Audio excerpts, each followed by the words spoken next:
Well, welcome, ladies and gentlemen, to What happened? Wanderer's Haven. Oh my God, Kevin. I missed it. What happened? It's like, I don't know how you managed to nail that. That is like your perfect impersonation. I'm just saying. Welcome everyone to Wanderer's Haven. It is Wednesday night, and so we are here playing some fantasy tabletop love in my homebrew world of Ysterra. Tonight is the 4th episode. Oh my god, I'm crying a little. The 4th episode of our Chaos Song arc. Provided that, you know, all of these fine people decide they want to come back for the continuing, there's going to be a whole nother arc to this story later on. And if you want to catch any of our previous arcs, you can do that on our YouTube channel. I think we'll have last week's episode going up probably tonight or tomorrow.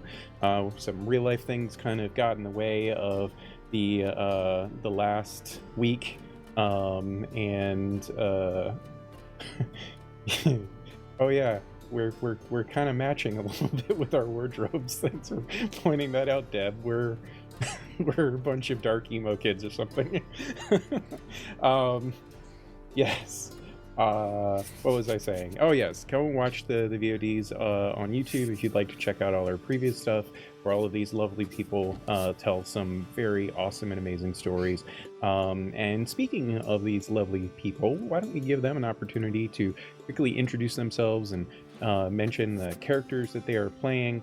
And we are going to start with the lovely, the amazing, the wonderful Harry Carey impersonator that he is, Kevin. Please introduce yourself and tell us a little bit about your character. Here, I thought I was being a smile, like when you were saying lovely, and I was like, oh no, he actually is talking about me. Yeah, hi. I'm Kevin, and I'm found online on the socials at Kevran Games, and tonight I am returning as everyone's favorite tiefling warlock, now with a level of rogue, Casimir. So, looking forward to diving back into having some more chaos tonight. Thanks for having me back.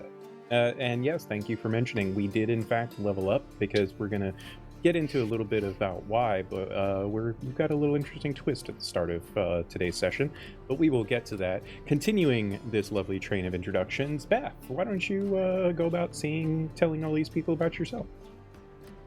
Well, hey, howdy, hey, yes, I am Beth, and today, as I have been, I will continue to play Cze, who is a cleric, a twilight cleric of the Ascendant Nocturnus, who we did kind of get to meet a little bit. And they're just trying to find their way, so we'll see how things go. Are they lost? I just mean like in the world generally, you know? I think they're just waiting for Maeve to tell them what's what. I mean, isn't everybody waiting for Mama Maeve to actually tell them what they should be doing with their lives? Speaking of Mama Maeve, Deb. Hello, I'm Deb. I play the aforementioned Maeve. She is a druid, a special homebrew subclass, Circle of the Grove, so she's got some fun little perks to that, and a cool staff made of bone. She's looking forward to making Cze and Wraith step up and do some work, and so it's gonna be real fun to see what shenanigans we get into as the world might be crumbling down yet again. All right, kids, time to step up. Shit's hitting the fan. Speaking of hitting the fan, Ian, how you doing, buddy? Good. Good. Are you? Are you good? Yeah. All right. I'm good. That's it. That's it. Okay. No. Hey, I'm Ian. And I play Wraith, one of the two kids that apparently hasn't been doing anything this entire time. So. Pretty much. Lovely. Thank you so much, everyone. One little quick housekeeping thing before we get into tonight. We're playing audio from tabletopaudio.com. We're not sponsored by them, but I love them, and I will continue to use their stuff for as long as they will let me. And if you want awesome, cool background music for free, you should just go to tabletopaudio.com and add it to your retinue of tools for your worlds or streams or videos or whatever it is that you would like to do. And yeah, what do you think, everybody? Are we down to dive back into the craziness that had commenced from last week? Yes. All right. Let's do it. Welcome, wanderers and travelers, to the world of Ysterra, a magical and enchanting place that was born of a dying god that had fell to the realm and in their final moments imbued their divine essence into the world and thereby infused for eternity within the various eras of which the world evolves, the emergence of the Ascendant. Divinely powered beings. Some might view them as gods, but not everyone, and certainly not they themselves. They stand in this world to protect it from the various threats that exist in the multiverse and beyond. But in the evolution of this world, it has gone through much change and stands on the verge of new change, a kind of magically infused industrial era that is about to commence. Something that is poised to potentially unite the inhabitants of Ysterra in unprecedented ways never known throughout history. Here, in our story, we continue telling the tale of a group of adventurous spirits, we will call them, members of a clandestine guild that is committed to safeguarding knowledge and wisdom and championing good in the world. They have already once foiled the machinations of agents of disorder, and now are attempting to do so once again. On this journey, they have traveled to the realm of Aubrath, a desert magocracy that had seen some potential harms coming to it in the undercurrent of the world and underneath of the world, in fact. The sands of Aubrath cover up eons of history not known to most of the world, and some of these aforementioned agents of disorder were seeking to exploit the dangers that were held underneath of the sands for themselves, to garner new knowledge, to gain new resources for a mask bearer, an individual that seems to have been taken hold of by a demonic infused mask, or at least that's what everyone thinks at this point. In delving beneath the sands rather, they journeyed to a long lost temple where they discovered information, knowledge, books, tomes, things that no one ever knew existed, no one alive anyway. And short of the Ascended themselves, they now have garnered information that perhaps maybe they shouldn't know. Questions that they must answer for themselves. As they answer those questions, however, they find themselves needing to journey once again, to leave the realm of sand behind, to head to a new place, a divine place, a place known as Transim. As you all take what precautions you can, inform those that you need to inform, gather what resources that are available, and consider the ramifications of everything going on for you today, you start your journey heading across the sands of Aubrath. You are aboard sand skimmers, Sailing over the undulating dunes of Aubrath, the hum of the arcanic engines themselves seeming to harmonize. Whoops, that's definitely wrong art. Look great though. It did, didn't it? Nice and peaceful. Mm-hmm.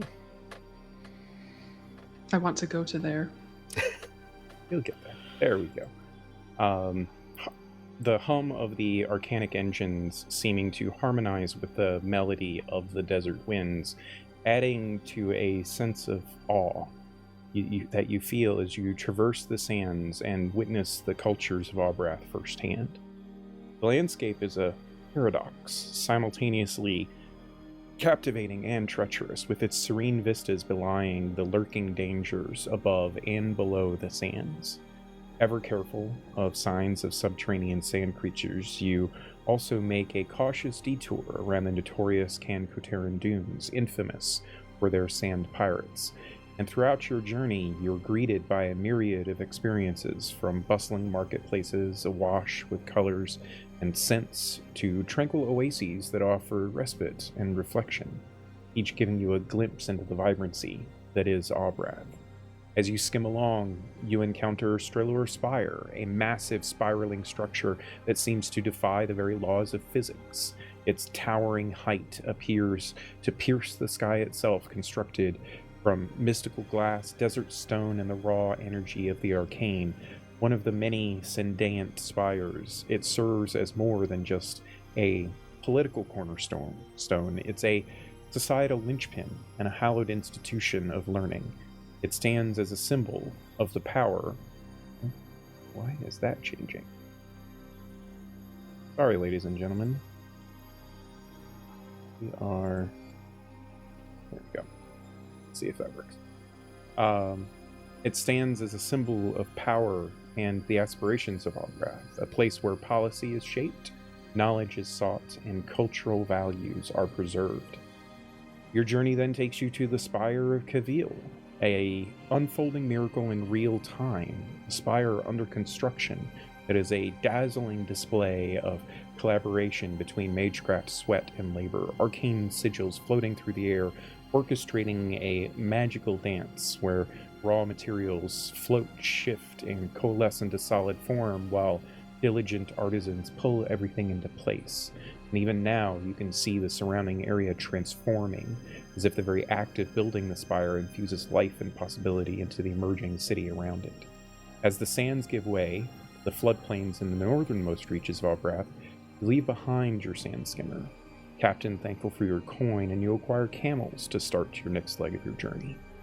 Shortly after, you arrive in Athaland, the dreaming city, a sprawling urban center nestled against the riverbanks of an expansive floodplain, and you are struck by the ingenuity and marvel at the wonder that these people have managed to cultivate, with fields of wheat, fig, and date groves, sprawling vineyards stretching far and wide, all under the watchful eye of skilled farmers. Your stay in Athaland is short, however. It's going to bring it off. In Athaland is short, however, as the draw of Transim, being so close, pulls you towards the riverbanks, towards the border, into Transim itself. A river barge carries you across, and you feel almost as if one chapter of your journey is closing and another opens as you step off the deck. In Transim, the air seems to shift, though the landscape is virtually identical to the northern reaches of Aubrath. You sense an underlying power, a pulsating resonance that seems to beckon you deeper into the land. You continue on camelback, but the sand and even the very land feel noticeably different, as if the wind carries echoes of something ancient. Your journey then takes you continuing north through what the locals call the Divine Veld, a semi-arid savanna,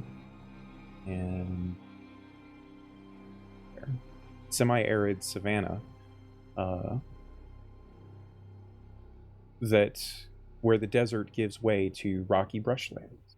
The temperature is milder, and over the many days of travel, you occasionally feel a refreshing drizzle.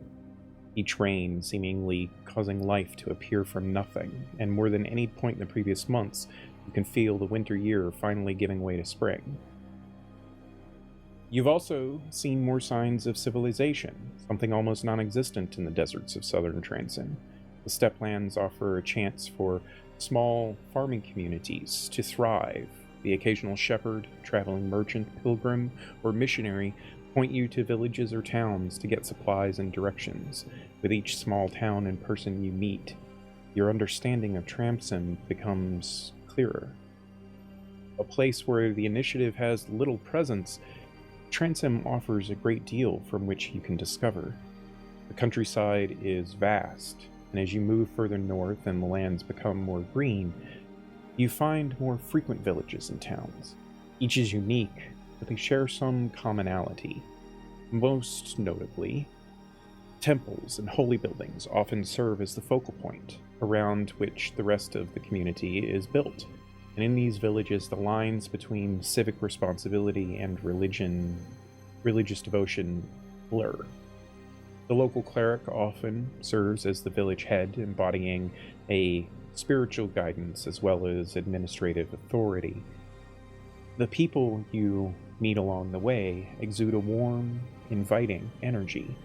In Transim, where faith is woven into the very fabric of daily life, service to others is not just a virtue, but a lived practice.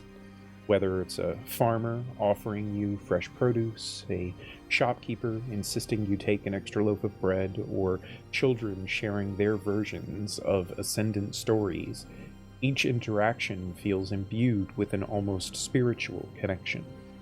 You find that even the most mundane activities, like trading goods or asking for directions, are often accompanied by short blessings or ritualistic gestures, imbuing within a sense of sanctity. As the villages gradually give way to larger townships, you notice the increasing complexity of religious life. Towns boast multiple temples dedicated to various ascendants, some simple and others grand marvels. They reflect the domains of the ascendant to which they honor. These temples often form councils that guide the various towns that they serve in both spiritual and secular manners, embodying the unique blend of governance that makes Transim so intriguing. When you had set out for Transim, you had your destination in mind. You recall, if truth be sought, the Resonant Grove one aunt, and the books of the ancient temple of Cordelune that had sent you on this path. And as you had informed your superiors in the initiative what had transpired and what your next steps were, they gave you a name and a place. Exarch Ronal of the Curak Knoll, a temple dedicated to Cordelune in the city of Anthium, and it was there that you would find the Exarch to be a person known to the initiative, one capable of lending aid, even if they might not necessarily know all of the details of the organization with which you serve. Having long since traded your camels for horses, you now can see the city of Anthium on the horizon. Sun's still high enough. You know that you will reach this place before they set, and your months-long journey to even get to this step on your path to hopefully learn more of what events within the Lost Temple beneath the sands of Aubrath mean for the future of Ysterra and yourselves.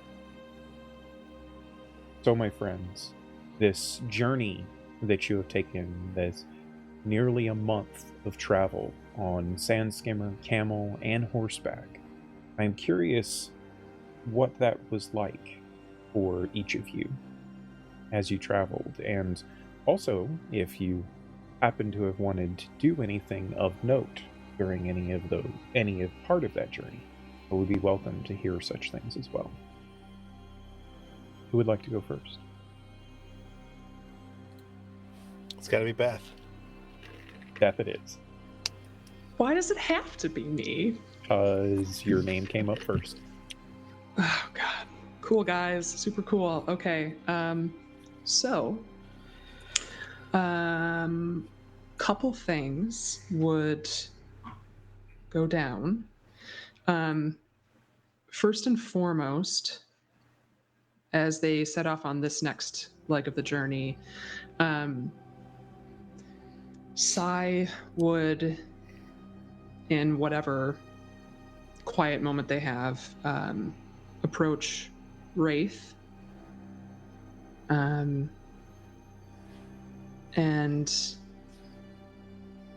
they would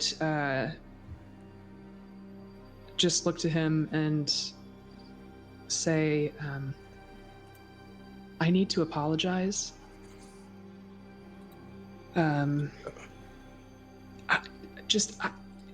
You've been having a hard time, and I have been approaching this like something that I need to fix.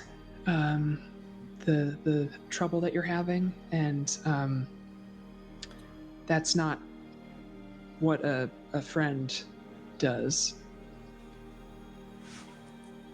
I'm sorry I haven't just been here sitting with you in this. It's I mean, it's okay. Honestly, we're all kind of going through it at some point, and I think you have been sitting with me. I mean, I'm not here by myself, but I don't think you need to apologize.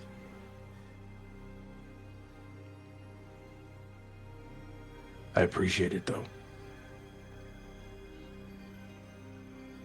Well, I'm okay. I'm okay. My ass hurts because of these camels, but for the most part, I'm fine. Yeah, this is not as much fun as flying, turning into air, and just... Right? I've been waiting for Maeve to say that we could do it again. I think we could have got here a lot faster. I know. Would have been more fun. I feel like this should be a more accessible resource for us, but you know.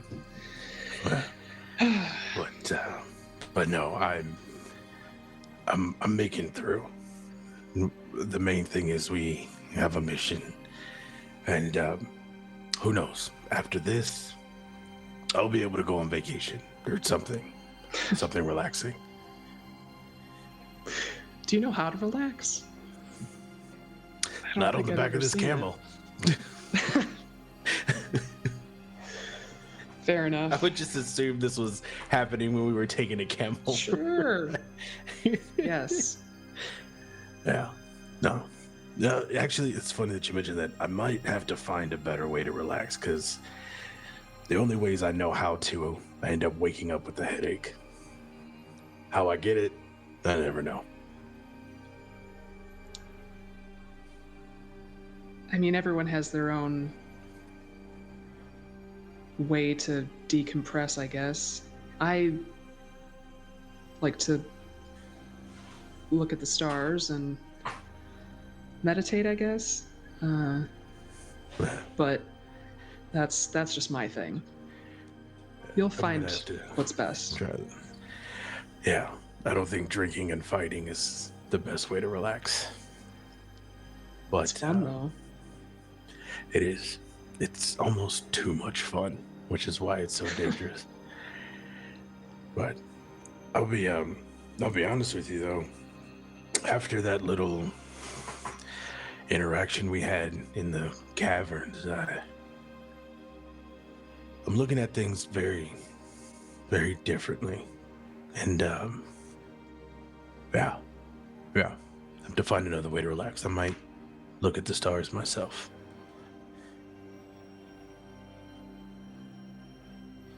Okay, that's enough of that before your friend thinks we're dating again. Oh, God. I hate your guts. You smell bad. Right, because that's definitely going to throw him off. Yeah. I think Sai feels a bit better now. But, you know, it's still hard to watch your friends struggling. But I think this is a a better approach for them. At some point, as we're continuing, probably sometime when we're cruising on a sand skimmer, But wind in before our the hair camel and all journey. that. Yeah, sure. Why not? We're Why gonna would I do this in order, Tarantino Nico? this time. Why would I do it in order? Time's a weird Yeah. soup. We're just gonna. That's it. We're just It gonna sure mix, is, isn't it? throw a little pepper All in right, there, we're good to go. so Time is a construct, and we can ignore Rewind. it as at our leisure. Yeah. Great. I reject your Perfect. time and substitute my own. Well, earlier, Sai would spend some more time with Casimir. I think, just out of like genuine interest and wanting to get to know him a little bit better, considering that he's been with the group for the least amount of time. And I think where Sai feels that they're able to connect best is when discussing Maeve. And at some point in our conversations, I know that Sai would just sort of ask sort of like just the basics of like how did you get roped up in Maeve's embrace, and all of those good things, as they both have been mentored by Maeve in their own ways. Maeve's embrace. Nice. Yeah, hell yeah. That was one way to put Maeve it. is the best. She's strict, but she's kind. Yeah, so I think part of the conversation eventually would just lead to Sai telling Casimir, I think you and I can both agree that Maeve is very, very important to us. Am I correct in that assessment? No, of course. Of course. Yeah. I just want you to know that I will do everything in my power to keep her safe, as she has kept me safe. And I think we've had a few scrapes recently that have reminded me how quickly things can change. And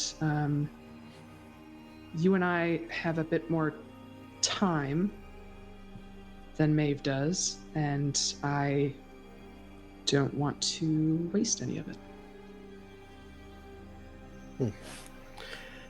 I agree with what you're saying, but it is important, I think, for you to know a little bit of a story. I'll be very brief. I am not one who goes on long rants about things, so I will tell you this. My life was not the best at times. I have faced adversity. I have faced people who have not understood me based upon... And he kind of gestures towards his horns, towards the kind of strange... they look almost like scars on his eyes and down his cheeks, but they're not. They're actually like the way his skin is kind of folded. And he says, the other children were not entirely kind, nor were my parents. Being a tiefling born to humans, I was cast out, and I spent some time trying to find my place, my purpose. And it was actually, among other things, a kind woman who came nearby on a certain goal to make sure that people were safe. And this, of course, was Maeve. She gave me a purpose. She helped find me, along with the teachings of Sombrius, but that is neither here nor there. We can speak more of him, if you wish. But Maeve gave me friendship and gave me guidance in a time when I needed it. But that does not make her mine. So I understand that you are worried for her, and I am as well. I will be sure to help you make sure that she is safe. If any harm were to befall her, it would be, well, it would be very detrimental to me. I care for her like one would care for a mother or perhaps even a kind aunt, although I don't have an aunt, I don't believe, but you understand what I mean. Yeah, I do. Yes. Uh, Maeve is a good person, and she deserves to have all of the best, and I will aid in that. It has been a true blessing that I have been reunited with her for this goal, and that I am working with one such as yourself. And he looks over in the direction of Wraith. I He's am picking his teeth. He's like, right. I am sorry that I gave you a bit of a teasing, a hazing, as it were, over what I thought to be your feelings for Wraith. He is quite a specimen, so you will understand why I thought perhaps you were attracted to him. Absolutely. I mean, he's a catch, but again, he's not exactly my type. So, I mean, have at it. If camera pans, Wraith scratching his ass. Right. He's a specimen. Oh yeah, he's something, all right. Wow. It's funny. I think we have a bit more in common than I thought. You said that. Are you a tiefling as well? Did I not notice? No, but I kind of was also a bit of an outcast when I was young. Not because I am a tiefling. I'm not a tiefling, but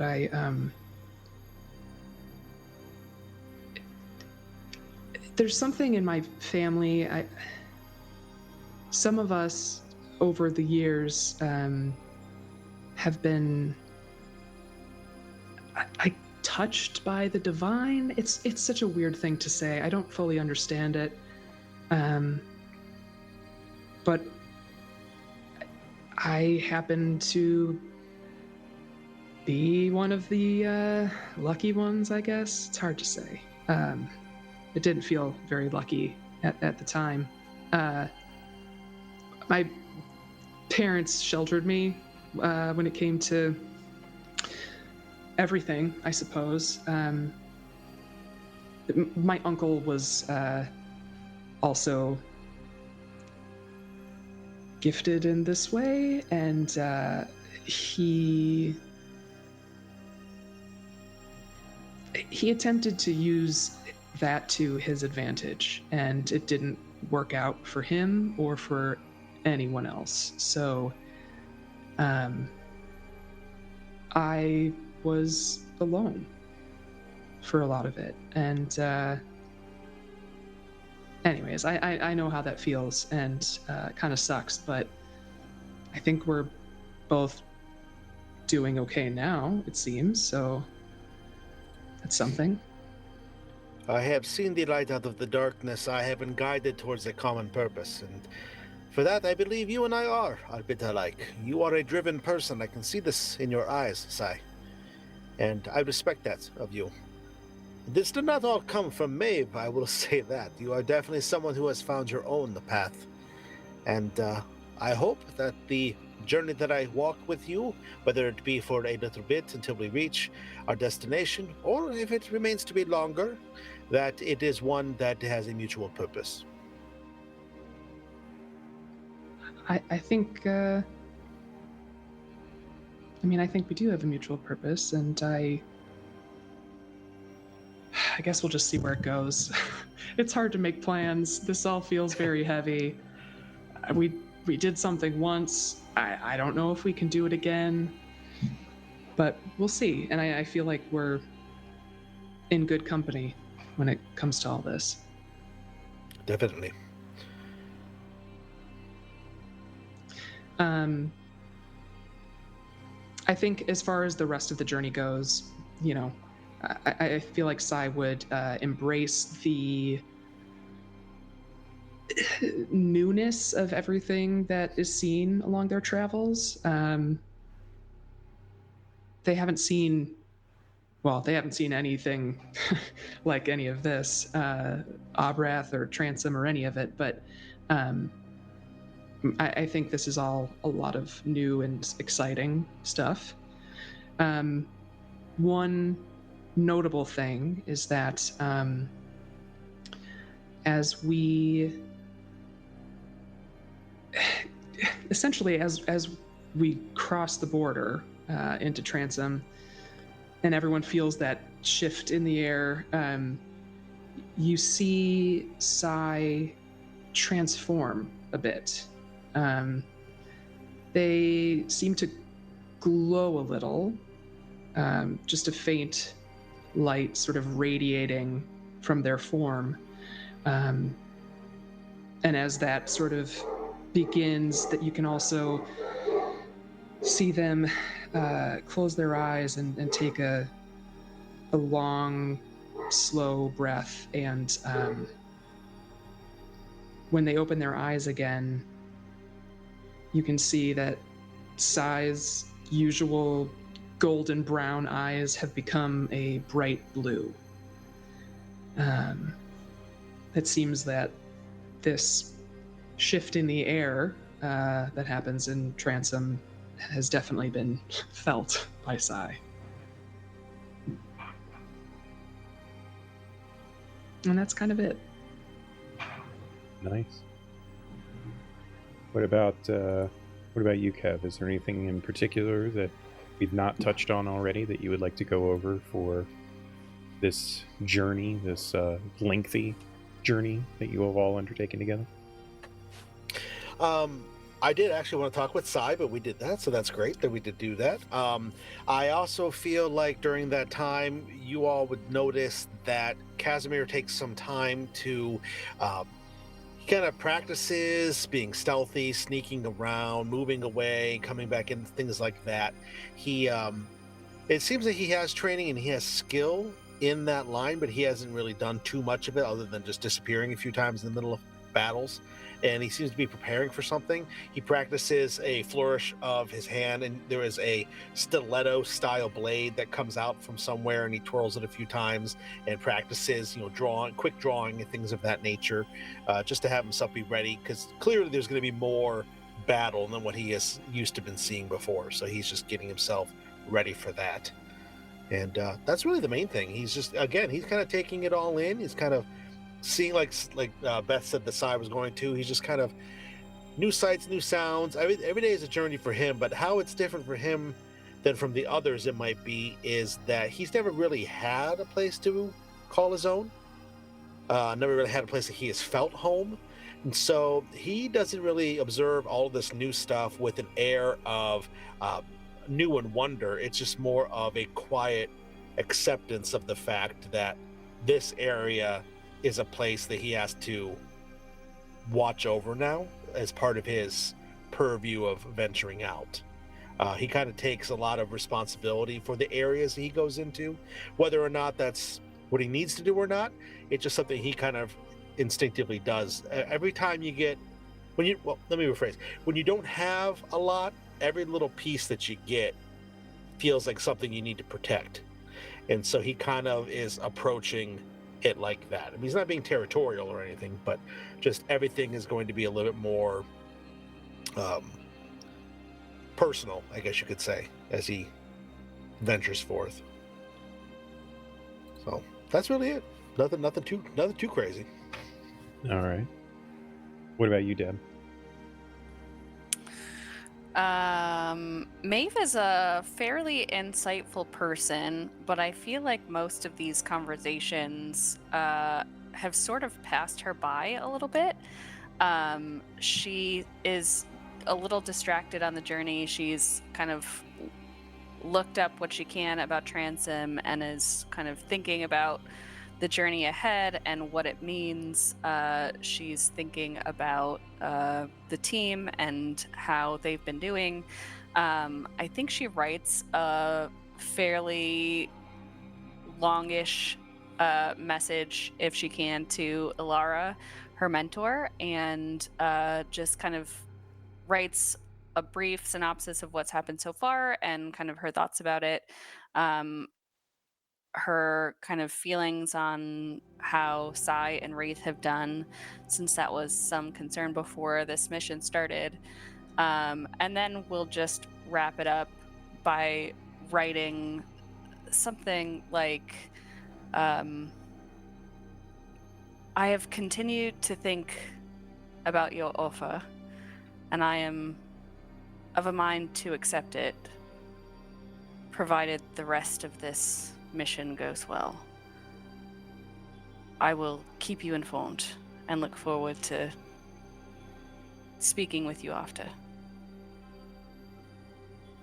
Wonderful. So, you get... This is when you get the information about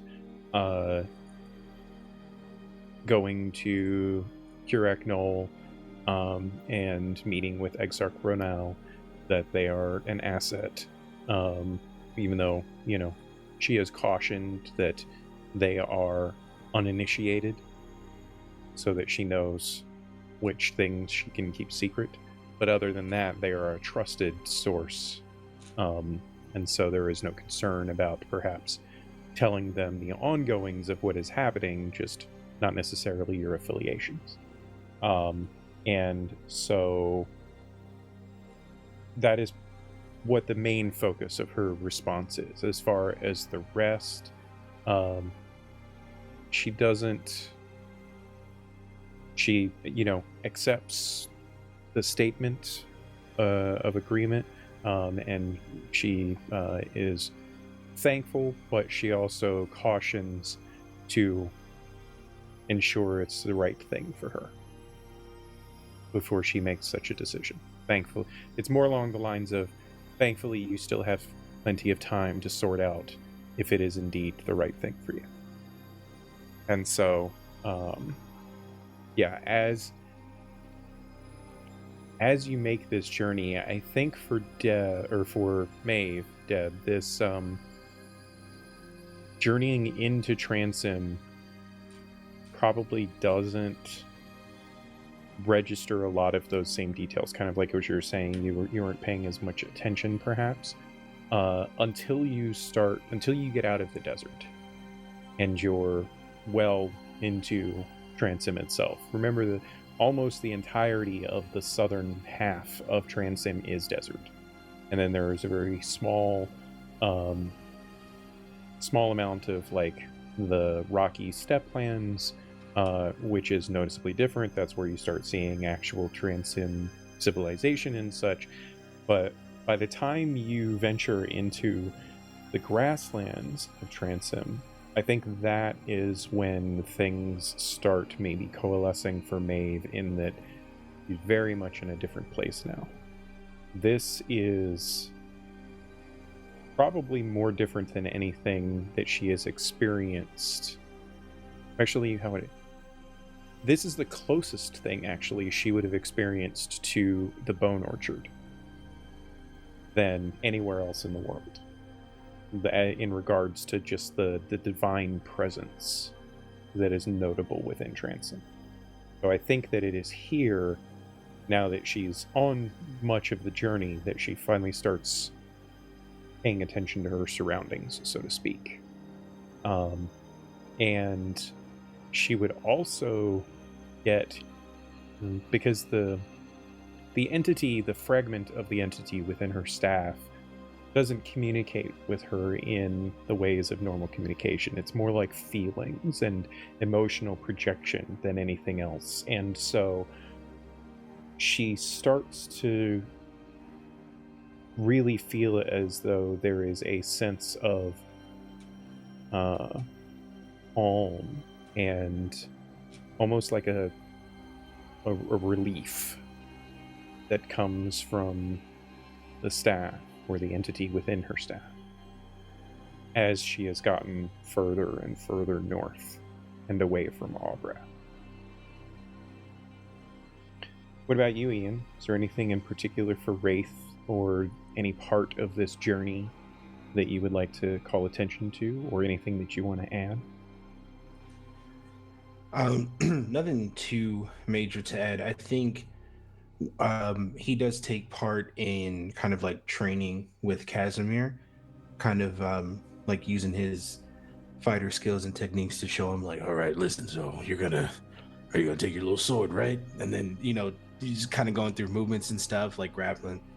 Um, tries to help him with being stealthy, and then kind of looks at him and goes, I don't know if it's gonna work, man. Like, with everything you got going on, you might just have to use something else. We'll figure it out, though. It just, kind of like has that interaction with them. But I do think for a good part of the trip, he's very internal. He's not stoic or like mopey or anything. I think throughout the travel, you see a softer demeanor of Wraith. He's not up and joyful, but he's not on edge. He's kind of like, I guess, accepting everything thus far and preparing himself mentally for what's about to happen next. And that's it. Nothing too crazy outside of that. What do you feel like is the impact of venturing into Transim upon Wraith?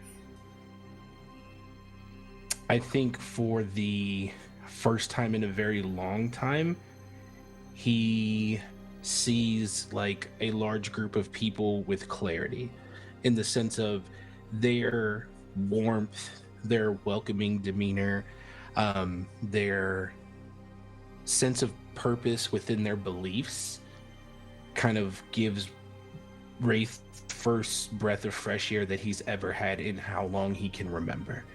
And I think coming into this into Transim, he almost forgets why he's here, and he tries to, I guess, just take a beat to somewhat enjoy like those little things. The person, offering extra, people having warm conversations, celebrating within their own and their belief system, and he's kind of like, this is different, but it's kind of nice. Like, I get it.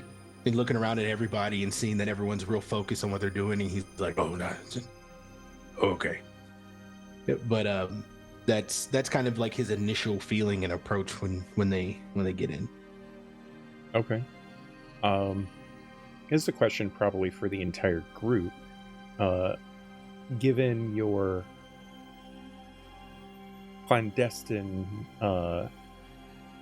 jobs, we'll say, is there any amount of skepticism to any aspect of what you're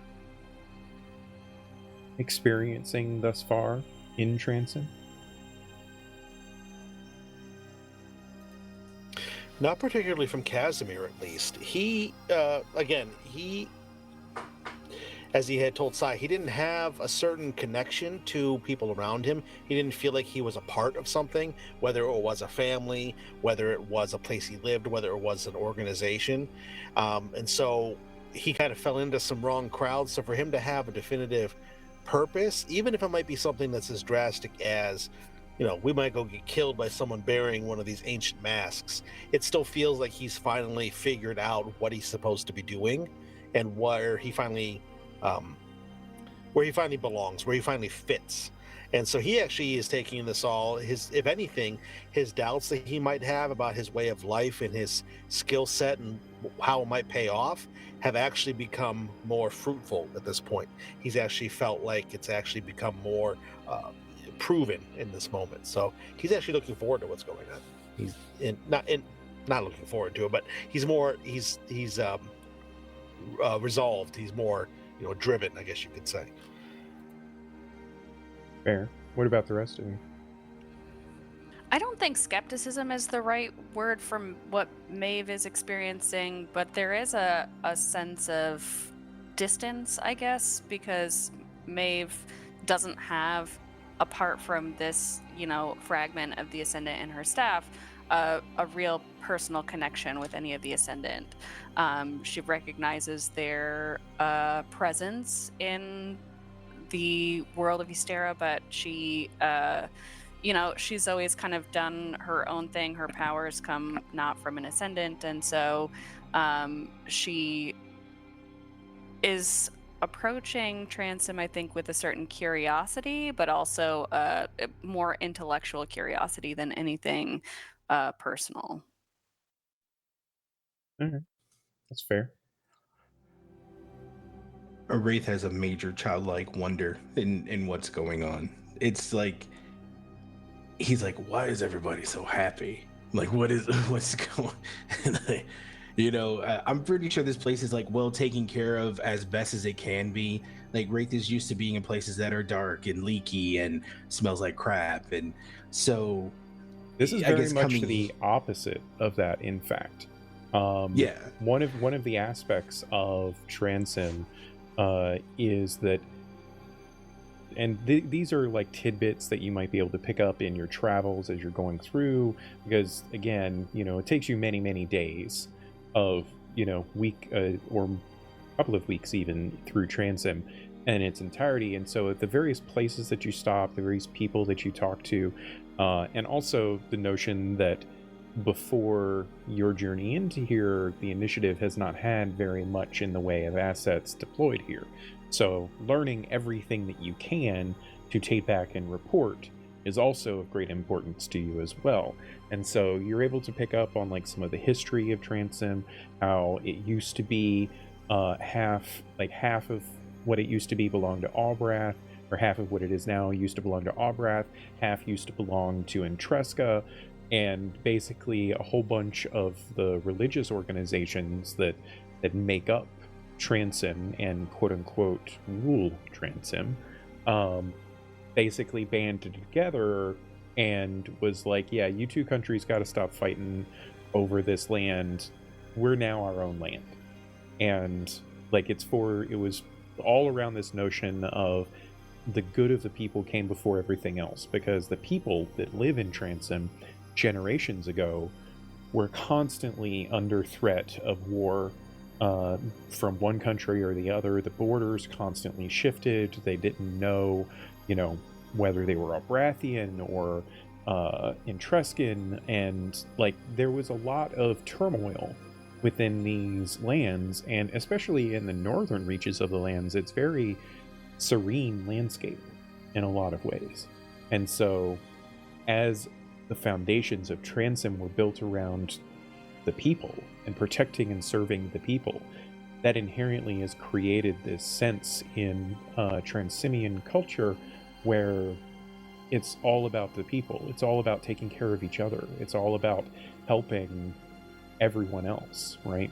You help your neighbor just as or you help a stranger just as you would your neighbor, and people take care of the world around them. The Ascendant are very strong here. Every place that you go has at least one very prominent temple or religious building, and even when they are even when it's a small like village that might only have one such building, there are many other small like shrines and places of dedication to the Ascendant. Virtually everyone in Transim follows one religion or another, or maybe more than one even. And so all of that kind of coalesces into this place of everything but the darkness, right? Like, there is no underworld here. This is a place of peace and a place where people come to settle their conflicts. In the past decades and centuries since its founding, other countries have sent emissaries here to negotiate peace treaties on quote-unquote neutral territory and in lands that only support peace. And so all of this kind of coalesces within Transim as a welcoming place that serves everyone, regardless of what darkness you might have come from. Well, you guys go ahead along. I'll stay. No. I think Cze feels like an interesting sort of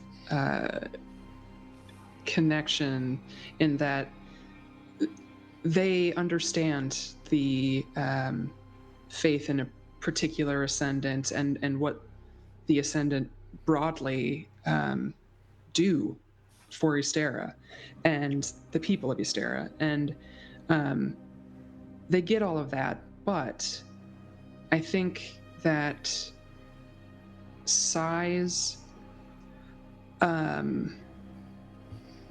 relationship to faith has been very much a solo journey. So seeing all of these people who are connected to one another through their beliefs is kind of unique to them.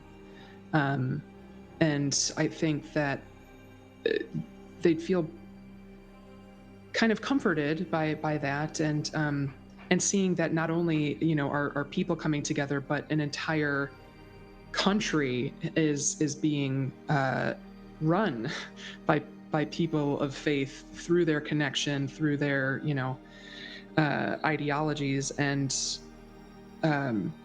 that's absolutely wild as a concept to them, because I think being kind of isolated as a child has influenced the way that they relate to everything, but definitely how their connection to Nocturnus has been. So it's a very different and yet familiar sort of experience. Yeah. And I think it's also different in another way too that maybe you haven't thought about yet. Everywhere that Cze goes, when they are recognized as a Night Warden, that comes with some tension oftentimes, because usually the presence of a Night Warden implies that there's about to be a ceremony of, someone passing. But here, Night Wardens are welcomed everywhere. No one bats an eye at the presence of a Night Warden. And so perhaps on the rare occasions that, someone welcomes Cze with a smile and, a welcome Night Warden demeanor, it happens almost everywhere in Transim. Yeah, that's weird. It feels good, but also strange. All right. So, as was described before, you guys are on your way to the city of Anthium in search of the temple known as Curak Knoll, to hopefully find, meet with, and discuss things with Exarch Ronal. Are there any final preparations you have as you journey, as you see Anthium on the horizon just before sun's set? Discussions that you might want to have between yourselves? I think Wraith immediately starts to clean himself up. It just more so of being respectful of the city itself. This isn't a rough and tumble place, and I'm pretty sure he looks out of place with some of his friends. He's like, I need to find a place to take a bath. And he's that's what he's doing right now. It's actually not that bad idea for all of us. We have been on the road for some time. When was the last time that we stayed in an inn, or perhaps in a tavern? I mean, you've probably you don't really stayed. stay in a tavern. That's true, I suppose. But You have probably stayed in a couple of inns during this leg of your journey, and certainly it might have been different in Aubrath, where there's so much distance between places that you can stay, right? Because the cities are just so far apart from each other. But particularly in the northern reaches of Transim, you might have only gone a couple of days between villages and towns as you approach Anthium. So it's certainly reasonable that you would have had opportunity to bathe and such in the days before. That doesn't diminish that you are most certainly road weary. there's sand everywhere. It is coarse. I don't like it. It's hard. It's You hard to are get down to probably this. still finding sand in your packs. Uh-huh. Certainly, the bag of like the holding has a sun. few pounds of sand in it that every It's now and then, when red. you pull an item out from it, a puff of sand comes with it. I think Sai would, upon learning that we're all going to make ourselves presentable, would definitely either get or give themselves a haircut, because I think things would be a bit unruly at this point. So we'll crop it a little shorter, maybe do like a hot little boy band cut, like swift back or something, and yeah, now they're presentable. I'm sure Wraith can shave the side of the head easily enough. Yeah. Fuck yeah. That's how we've been doing it this whole time. When they're sitting there, Yeah. maybe near this Right. bathhouse we're gonna rent out or whatever, and he's like sitting behind her, shaving the head. Maybe Casimir's gonna maybe notice and maybe Just a think couple again. of bros Maybe not Right. sure. doing haircuts. No. Raid's gonna, because I'm pretty sure it's like a straight razor. He's gonna Yeah. point it at him and go, "Come here, come over here now, right now. I do not know about this friend, but Come over here. Come on. Casimir will tentatively go over there. We're not dating. Stop looking at us like this." Oh, I know you're not dating. I know you are not each other's type. I understand. This is my I have bro. not once, I all have right? not once seen you do the thing with your pecs in front of Sai. So this is All right. right. You want me to trim you up? Trim. A haircut. You want to get some edges? Am I looking unruly? Is my hair a bit long in the back? Yeah. Yes. And coming from Wraith, that should mean a lot. Right. He does. So Casimir will look at Sai. Is he trained and know how to do this? Is this something that he often does? Is he going to cut my You ear see off or this? something? Yes, I see. I look it. awesome. Well, yes, Yeah. of course. Yeah. Go for it. All right, then make me look awesome as well. Here we go. And I'll sit down, put my feet in the little warm little bath, like the little bubbly, bath thing we've got there. And I'm gonna Wraith like reaches. He's pretty sure he's got long arms. So he's gonna reach across from Kaz, puts his hand in the warm bath, brings it back together, and like slowly you just see his hands come back, and then he just grabs the side of your head. He goes, "All right, be still." Very confusing. There's a lot of things being thrown out here, and you don't know what's going on. And then as Sai walks away, he's gonna give Sai a quick wink and like a chuckle. Never messing with this guy. is there any sort of insight check I can do, Miko, to kind of get an idea of that they're messing with me or what's going on, or is there any sort of Sure. feeling I might have? I mean, I don't know. Oh, my insight's not great. I thought my insight was good. It's not. All right. I'll roll it anyway. It's an 18 on the die. 19. We're fucking with you. Okay. Yeah, for sure. Yeah. We're not gonna mess with your hair, but we're messing with you. That's what my hair. Well, at least we're straight on that. That's good. Yeah, no. We're tricksters, but we're not assholes. Like, come on. All right.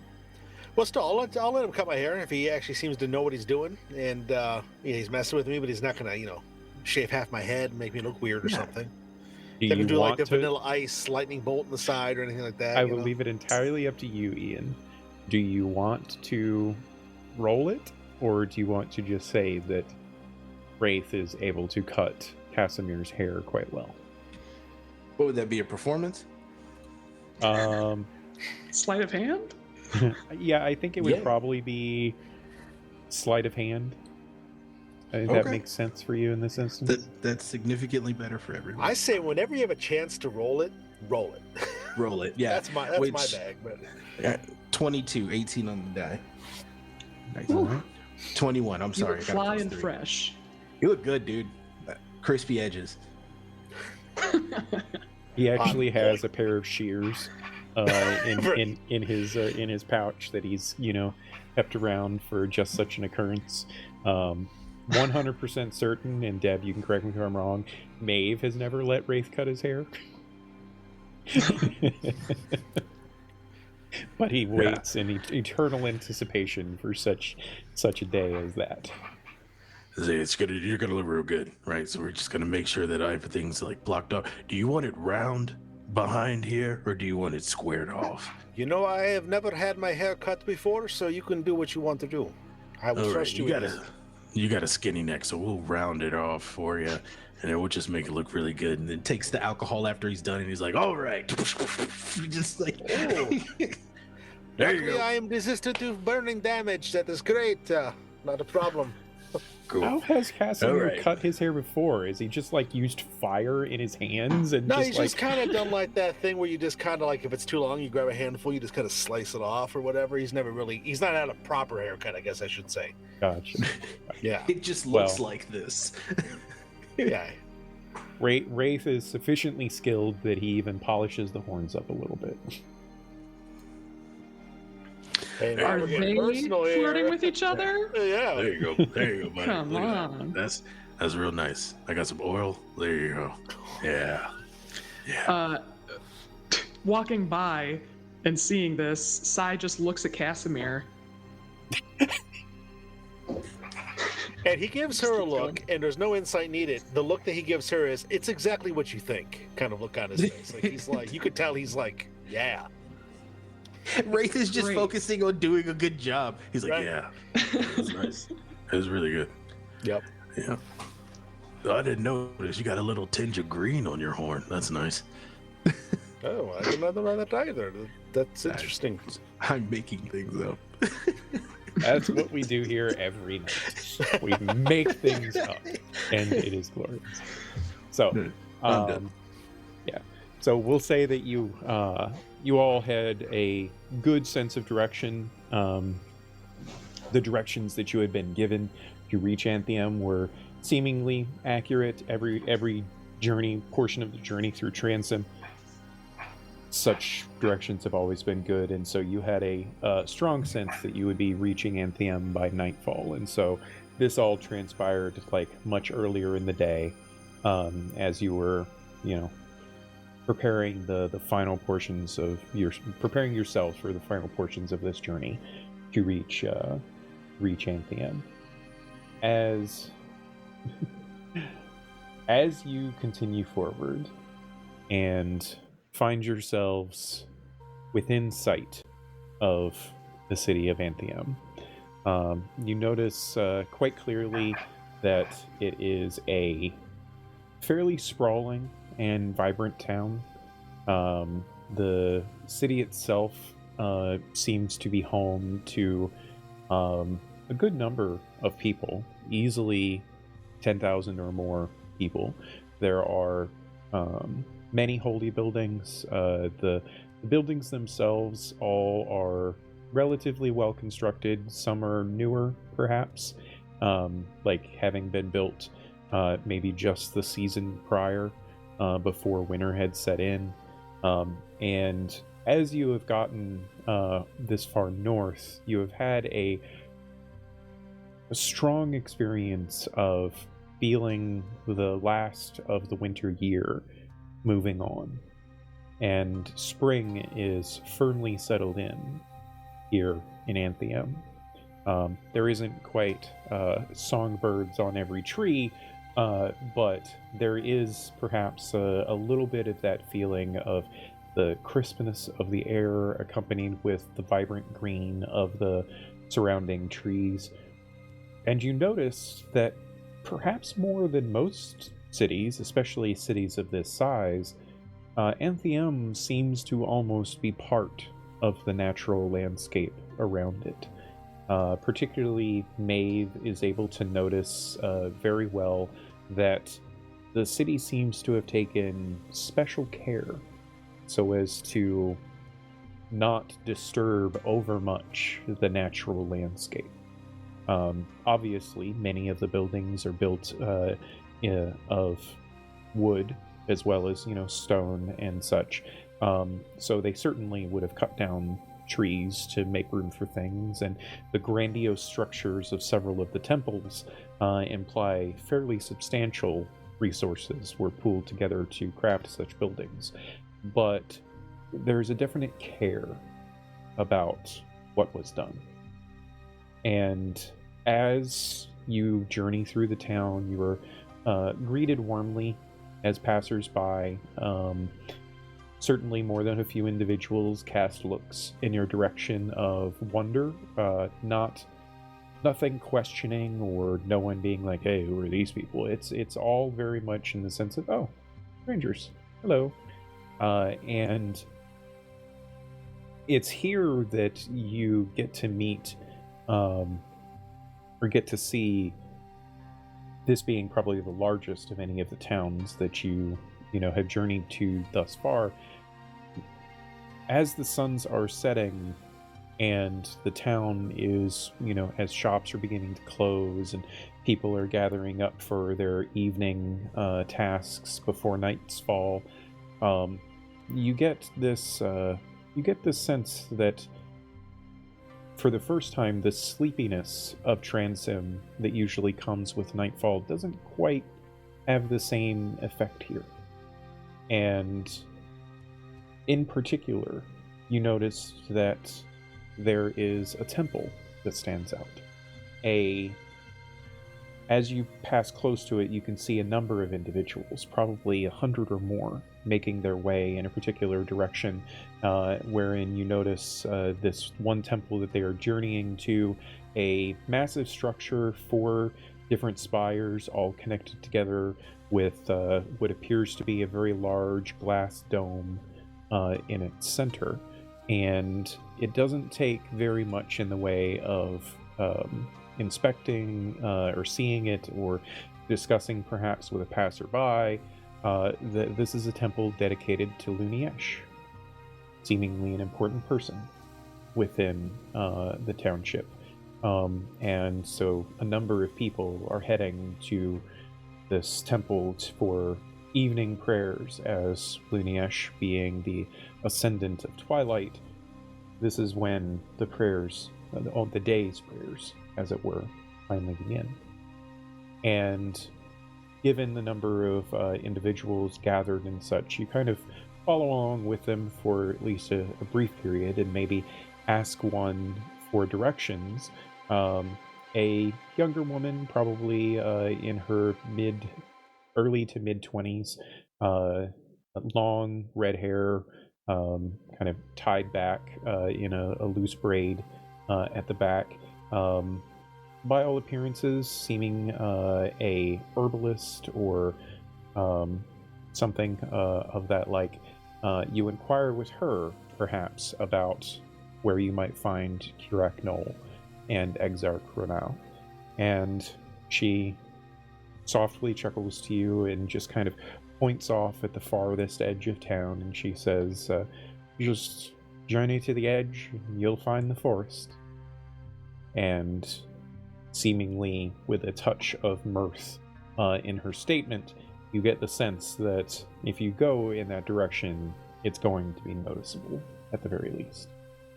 And so as you leave those individuals behind to their evening twilight prayer, as it were, you continue your way through Anthium and experience more abruptly than perhaps anywhere else the friendliness of a town such as this, the uncharacteristic friendliness. So many people gathered in this place, and yet you have not gotten any hint or sense of people being different than the rest of Transim. And so you continue on your path, walking beside your horses perhaps now instead of riding upon them. As you get closer and closer to the farther edge of the city, the suns are now almost entirely set, just the faintest hints of their orange and yellow light touching the sky, the moon's prevalent within the sky above, a bit of cloud coming in, indicating perhaps a rain might come in the next day or two.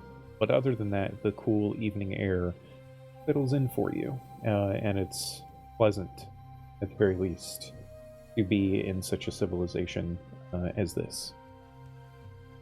As your journey across Anthium finishes, you find a dense copse of trees, as if the town itself was not only built through the light wooded area of the landscape, but abutting a dense, thick forest. The trees themselves stand tall, some easily 80, 100 more than feet in the air. The green of them is wonderful. The smell that emanates as the wind blows through these trees invigorates all of you. And you find that the area is a bit thick, perhaps, for your horses. And conveniently, seemingly for no discernible reason, there are a number of stands set up where you see a couple of other horses tied off, and strikes you as a little odd given no buildings and the like, but nonetheless you go over and tie up your horses a bit, and as you do, I'll say probably Maeve, given her affinity for natural surroundings and such, Maeve sees a path, fairly noticeable to the rest of you, but a path nonetheless that kind of leads into this thick, forested area. You take a few steps in that direction, and Beth, I need for Cy, please, to make we'll call it a wisdom saving throw, but there's not anything deleterious causing the effect. I just want to see how she picks up. I wouldn't notice this Okay. either with my passive perception. You may have noticed the path, certainly, but this is a different thing that I'm having Cy roll for here. 26. 26. As soon as you start walking along this path and step within the boundary of the tree line, Cy immediately knows that she has stepped into consecrated land. This hallowed space, that not to the ascendant that she worships, certainly, but she can feel it almost immediately. So much so that it catches her off guard a little bit. She might, the rest of you might see Cy kind of gasp as this feeling kind of washes over her.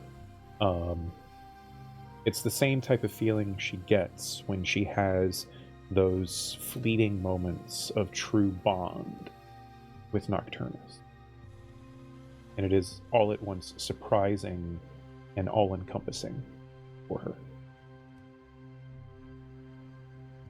Okay.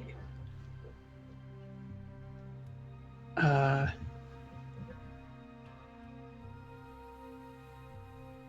think... Oh gosh. I think Cy would very quietly, I guess, attempting some type of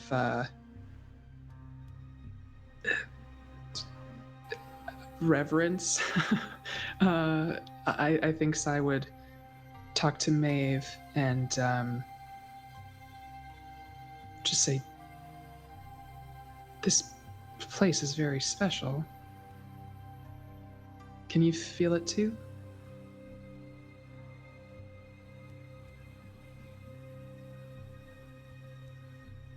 Oh, technical problem. Deb can't hear us. Uh-oh. No. She'll be right back. Scandal. Gosh darn it. Look at that character art. Amazing. Can you hear Beth now? Okay, great. Heyo. Okay, so Cy is gonna go to Maeve and say, just with sort of like a quiet reverence, this place is special. Can you feel it too? Might feel a hint of it. A little, I think. For me, in some ways, all forests are special. What are you noticing?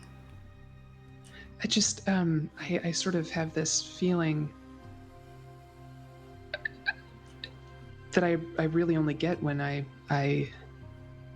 am very closely in tune with Nocturnus. So this is interesting. But it's different. It doesn't feel the same. Huh. Is my staff doing anything particular?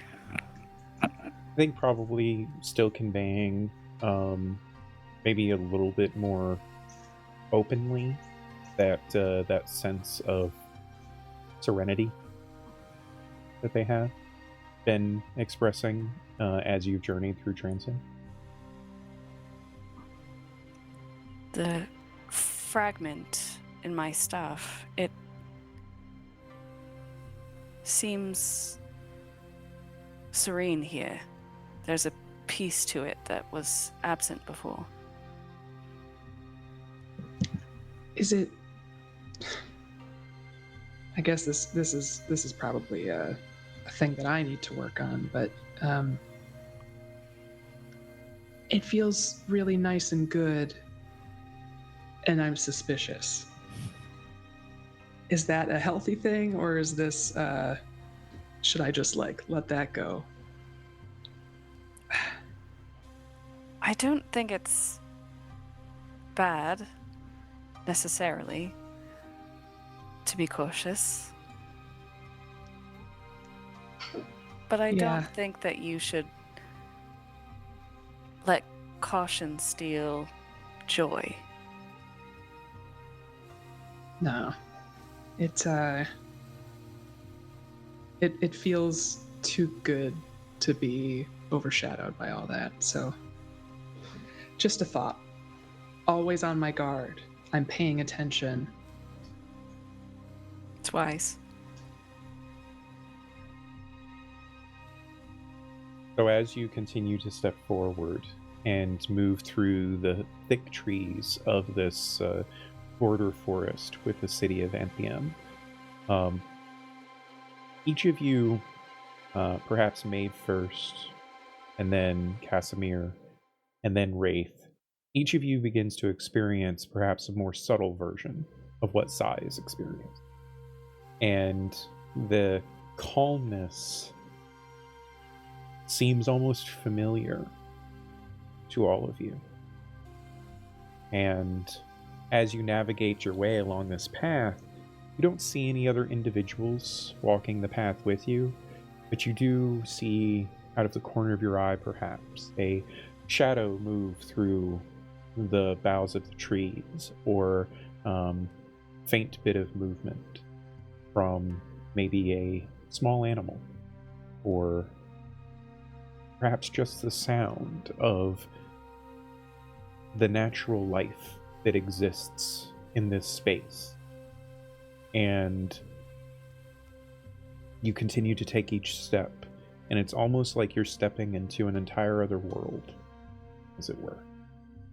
The light that you are seeing with, each of you has dark vision from either items or natural ability, but the forest itself seems to alight.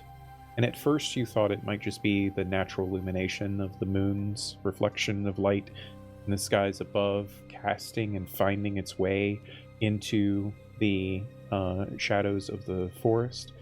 But then you realize as you take each step, the light gets brighter and brighter, until eventually you find yourselves emerging from this forest emerging into an opening inside of the forest, a vast glade that has been seemingly naturally formed within this dense forest. And then standing within the center of it is a tall temple. The stone that makes up the stairs leading into the temple covered with bush, tree, and moss. The light seemingly cast all around, coming from the central portion of the upper chambers of the temple itself. A few pylons gathered in different spaces that cast almost a daylight form of the sun's rays, casting their way across the various trees surrounding you. The space seeming to almost simultaneously, in its difference from the rest of the forest, be blended with the forest itself. And Wraith, I think first, before the rest of you slowly come to the same recognition, understands that you are once again in a sanctum to Cze Peku. That same feeling that Wraith had in the depths of the catacombs, in that lost and ancient temple under the sands of Aubrath. He feels that same thing again. And whilst previously he had seen the frescoes of the natural order of Cze Peku along the walls of the temple before, he now stands almost within one of those frescoes now. And as each of you gaze upon this wonderfully created temple within this forest to the ascendant Cze Peku, we're going to take our break right there. So, thank you all for joining us for the first half of our adventure tonight, as everyone comes to terms with their journey thus far in seeking answers to the many, many questions that they have. Questions which I am hoping we will get to in short as we take a quick break, go and refresh ourselves, get a glass of water, stand up and stretch. I encourage all of you watching us to do the same, and we will be back here in just a few short minutes. Bye for now, everyone. Bye.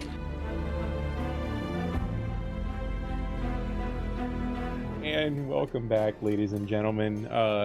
Thank you for joining us. We feel much refreshed after getting a chance to stretch our legs and refill our waters and the like. Check on sick cats. Yeah, we're hoping very much that your kitty cat gets better. Yeah, so welcome back, everyone. We are going to jump right back into our story here, where our illustrious travelers have made their way through, out of the deserts of Aubrath, through and into Transim, a very holy country, as it were, a theocracy that has been a very welcoming place overall for their journey, as they seek out someone that might be able to help answer some of the questions that they acquired for themselves in their previous adventures in the sands of Aubrath. Yeah, I say we just jump right back into it here. So as you stand there in sight of this wondrous temple in this dense forest that you assume to be Curak Knoll, wonder filling you, what would you like to do? Does anyone else get that feeling in here that it feels like comfortable, but I'm not entirely sure if it is all right to feel that way? It feels all right. All right. Wraith has kind of got like his hands on like one of the stoneworks, and he's kind of doing like one of these, and he's not really paying attention. And then I think as soon as like Casimir says something, he spins around, and he doesn't notice it, but you all notice that like he was crying again. And he's like, yeah, no, I feel it too. My face is wet. Why is my face wet?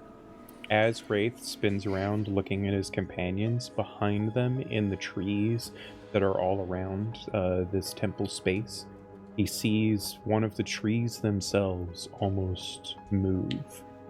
A seeming face in the trees vanish, and the tree itself move back into place, as if he had been watched, or all of you were watched. But now he just sees a wondrous and glorious tree, but a normal one, only catching a fleeting glimpse of that reversion. That tree moved. Casimir spins What now? around to see what he's looking at. I think, I don't know, I could be tired, but that tree moved. Like there was a face. He's gonna walk up to it and kind of like look at it, kind of pat it, like, and look back to his companions and go, I swear I saw it. As he turns back to you and says, I swear I saw it, Wraith hears just this faintest, tiniest, had to have been imagining it, giggle. You guys didn't hear that?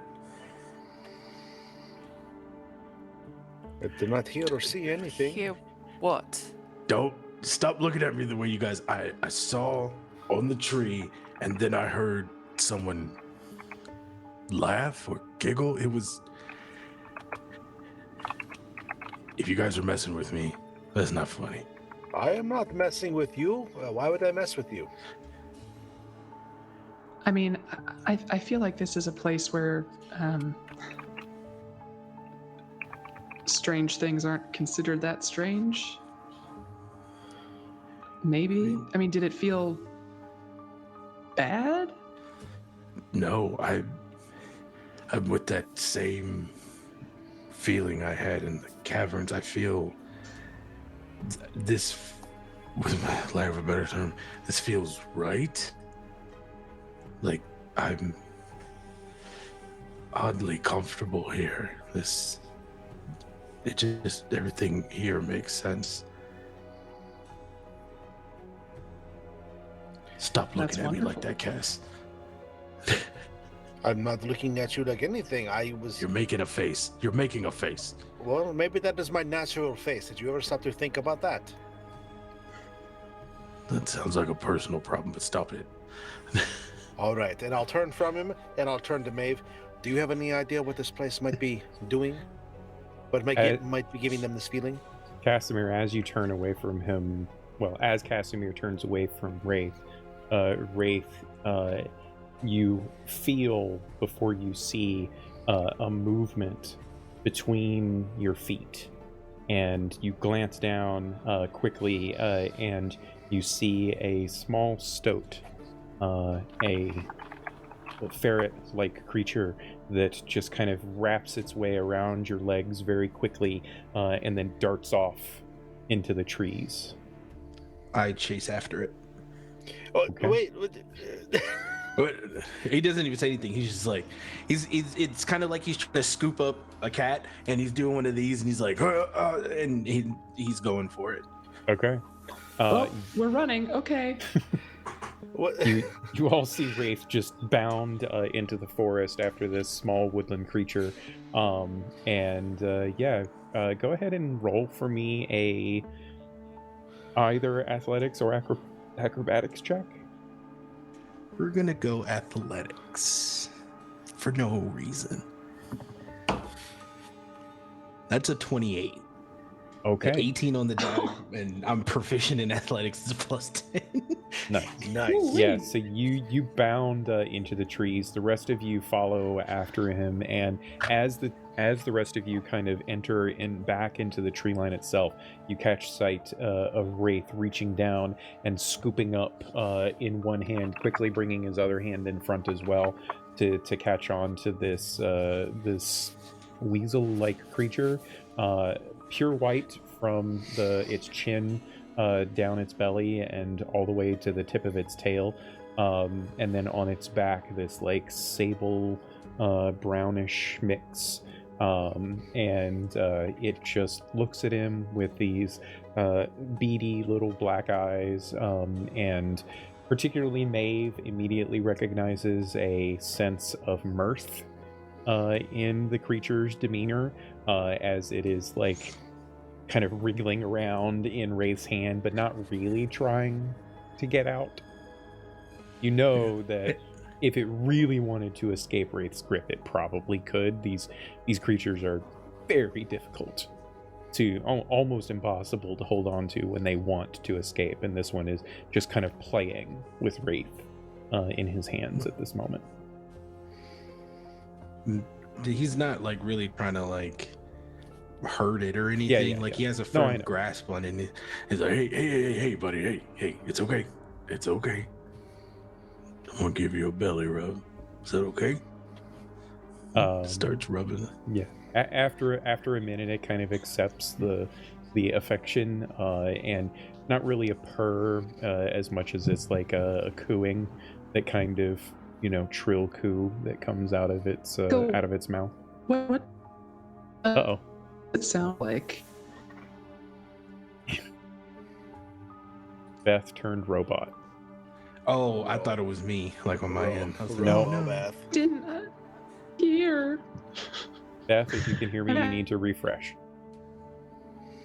So, as this creature is very obviously playing with you, Wraith, what do the rest of you do? Casimir's going to look around to see if there's anything else nearby. Maybe this is a trap, or maybe this is just a distraction for something else that's about to lurk out at us. So he's going to, just as he looks around, he's just going to make sure that if he has to, he can pull upon the devil's sight if there's any sort of magical darkness that might form as well. But he doesn't see anything like that right now. But yeah, there's nothing really that he sees using that kind of a sense, but go ahead and roll a perception check for me. Sure. Alrighty, with my +5, that's going to be a 11. 6 + 5.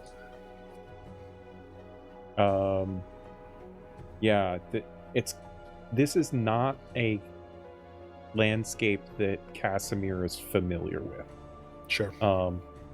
He's traveled a lot, pretty far and wide, but he's probably not been in very many temples, and he's certainly been in fewer significant forests in this density.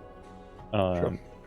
And so I think more than anything, he might actually almost feel oppressed in a way that he can't see very far, and that everything kind of looks the same, and there's obviously tons of places for things to be hiding. I mean, this little woodland creature came out of nowhere and was not observed in the slightest until it wanted to be.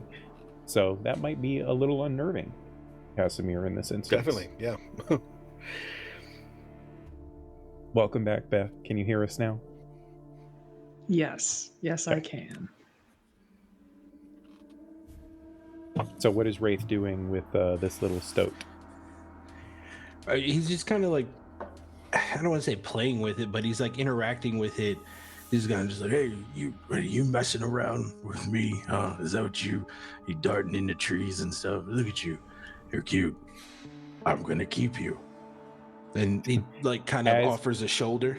As you say, I'm going to keep you, you don't need a very high insight to recognize when it looks at you, and very much seems sad, and maybe even a little offended, and it kind of jumps down out of Wraith's hands, lands on the ground, and just kind of looks up at him with the cutest little ferret version of puppy dog eyes in the world. Oh. Before just like darting off into the trees. Oh wait, I was gonna say, I'm sorry. Damn. I wasn't really gonna keep you unless you wanted to. Damn. That was pretty cute. Hello? Hey. The rest of your friends are standing, within just maybe a dozen feet from you at this point. I think Maeve would certainly recognize, being able to read the creature like that, and how much creatures such as those value their freedom. But also the fact that it seemed to understand Wraith would be an intriguing concept for her. No, isn't really gonna keep it unless it wanted to, but it is pretty cute. And nice. It's almost like I could talk to it. Did anybody else notice that? Does seem like you made a friend. I'm a ferret whisperer. I can talk to ferrets now, see? You guys aren't the only one who has magic. Impressive. I've known at least 10 people that have been able to speak to animals before. Gnomes actually do it quite naturally. They speak to small animals such as this. I'm having a moment, man. Come on.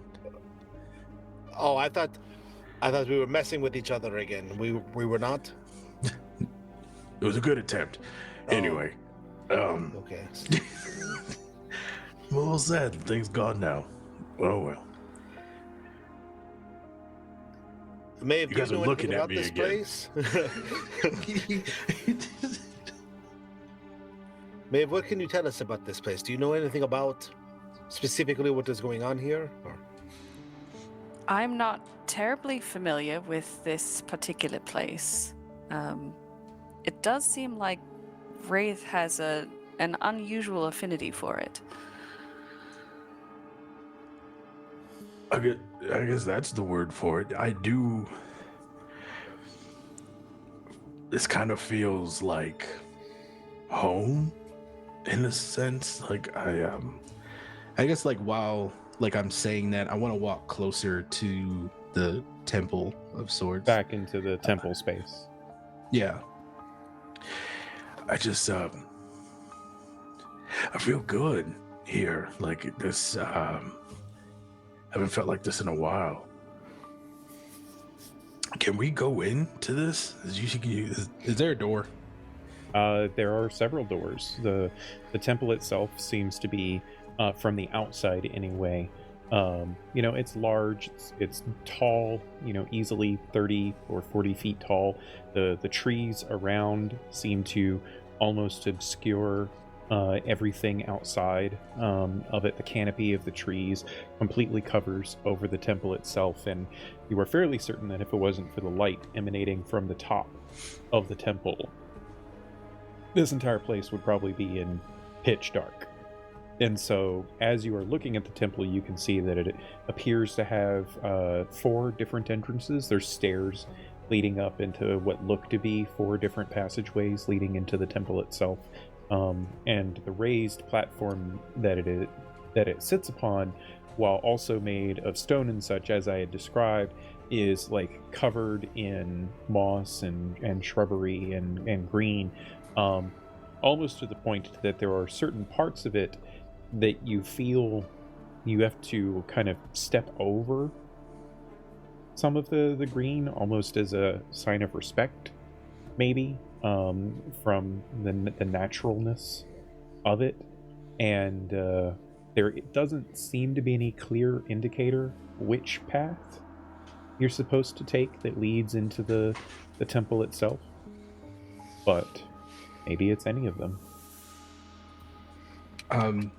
I think with like this unrecognized sense of like self and at home and a little bit excitement, where it's like he's walking and talking, but it's kind of like one of those things in a movie to where, he's talking to the people and he's walking over things and he's not paying attention, but he's paying attention. It's like, yeah, I know. I feel really good here. Like it's the first time that like I'm not really thinking about everything that we've went through, looking at Cy and then looking over at Maven, like, is this how you feel in the Bone Orchard? Like it's almost intoxicating. And like he's walking towards I guess the nearest path to him and to get to a door. Okay.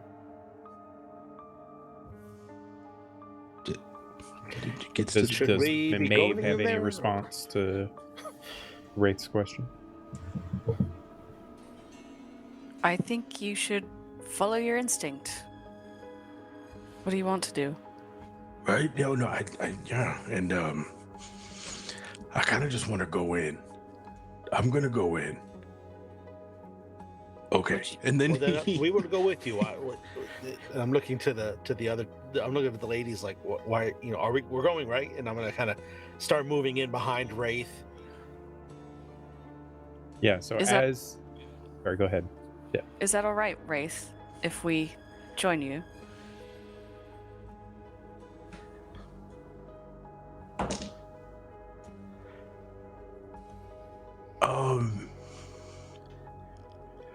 Actually, I want to do this by myself. Is that okay? Is that really? You guys will be fine, right? Like, here, hold on. And then like he takes off the glass carver and he takes off his dagger and he hands it over to Sai and he's like, You'll be fine, right? and he's ignoring everyone else. He completely disarmed himself and he walks in the nearest door. Does he while he's taking off the weapons? Does he seem like he's beguiled or somehow charmed or some effect is making him do this? No. Huh. No roll necessary. There Okay. is no ill effect or anything, other than perhaps he's just like, there's a certain amount of uncertainty, and he's kind of just winging it.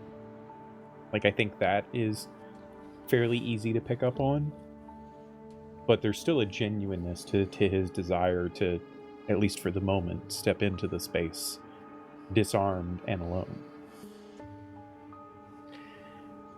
Then I'll look to Sai, and then I'll look to Maeve, and it's an imploring look like, what do you two think we should do? I think to ease Casimir's mind a little bit, Maeve is going to use a couple of the charges on the staff and cast Death Ward on Wraith. Okay. Yeah, easily done as Wraith finishes handing over his weapons. You invoke the power of the staff and reach out and place a gentle touch on Wraith's shoulder. Wraith, you feel the protective divine energy kind of flow into you. And Maeve, you see as you activate and use some of the power within the staff, the black, kind of almost snake-like form of the fragment of the unknown ascendant kind of coalesces at the tip as you do this, before coming back down into the main shaft of the staff itself. And generally it hangs out there near to where Maeve, holds on to it, and that's where it prefers to be. But in that moment of using the staff, it kind of drifted up into the crest of it before returning. I believe that he will be safe now, Casimir. And it is his wish to go in alone, so I will honor that wish. And we will keep watch here. Anybody want a dagger? Are you giving away his weapons? I'm his coming. items? I'm coming back for that. Come on. Just wait a minute. Go get him, buddy. So for the next Proceed to go 8 get it. hours, Wraith is protected by a Death Ward spell, and he kind of takes in a deep breath and exhales before stepping his way towards and into the temple itself.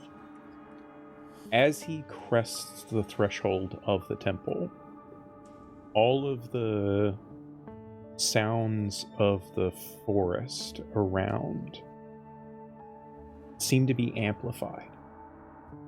So much so that he hears one of his companions cough, a normal just cough, and he hears it with such clarity as if he was standing right next to them.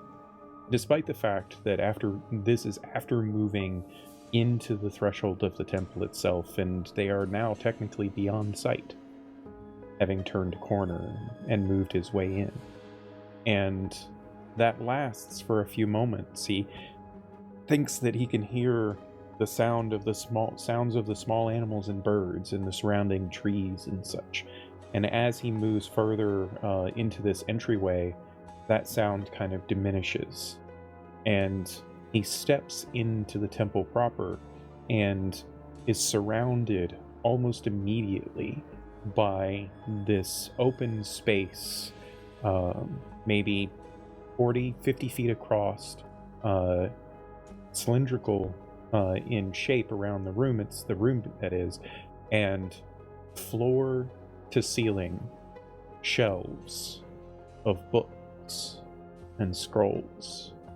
And he knows inherently that he has just stepped into one of the sanctums of knowledge of the world. As he looks around, he can see a number of other individuals in the space. The wide open central chamber has a few tables and chairs set up, as well as in the very center of it, a recessed into the floor itself, what appears to be a congregating space with several rows of seating, kind of stepped down one at a time into this recessed area. And as he looks around at a number of the other individuals, he can see that there's a dozen or so in total, most of which appear to be wearing robes of green and orange, probably religious figures, acolytes of some kind, but a handful of other individuals that definitively aren't of that ilk.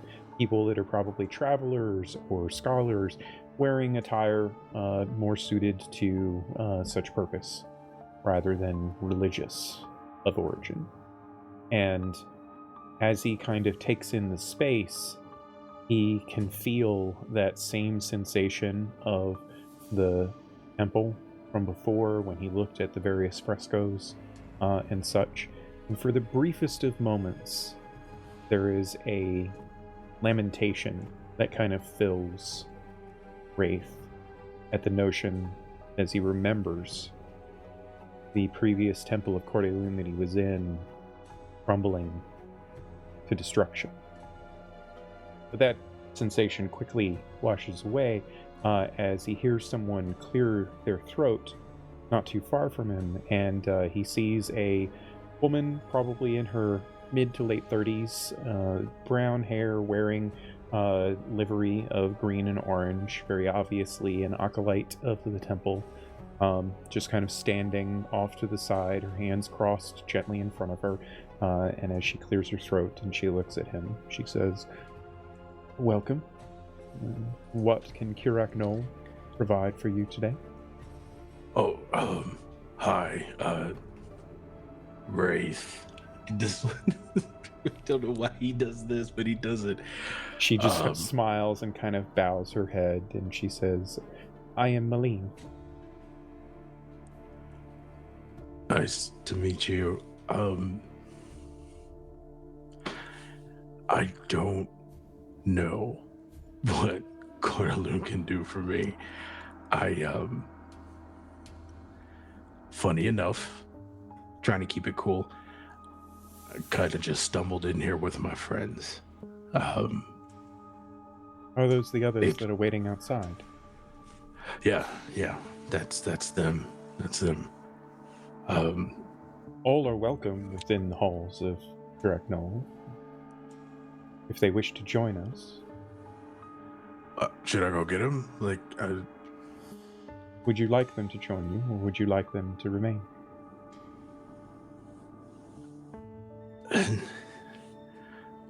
I kind of like them to be out there at least for a little bit. This is all really new. Like I said, I stumbled in here. It just kind of, it kind of felt right, I guess. As you say that, a broad smile comes across her face, and she takes a few steps forward close to you, and she extends a hand, and there is a kind of questioning look upon her face as she extends the hand palm up towards you as if offering her hand for you to take. And she says, I think I understand. Yeah. And he like puts his hand out on hers too, and he's kind of like gesturing for a handshake, but he doesn't know. Like, he's real awkward about this. As he kind of places her hand in his, she kind of turns, she almost drifts effortlessly out to his side, kind of holding his hand in hers in front of them, and she starts guiding Wraith seemingly towards the central area of this vast main chamber, the what appears to be the congregation spot. And does he do anything in response? I think he's kind of one of those like, well, okay, we're here. I'm here.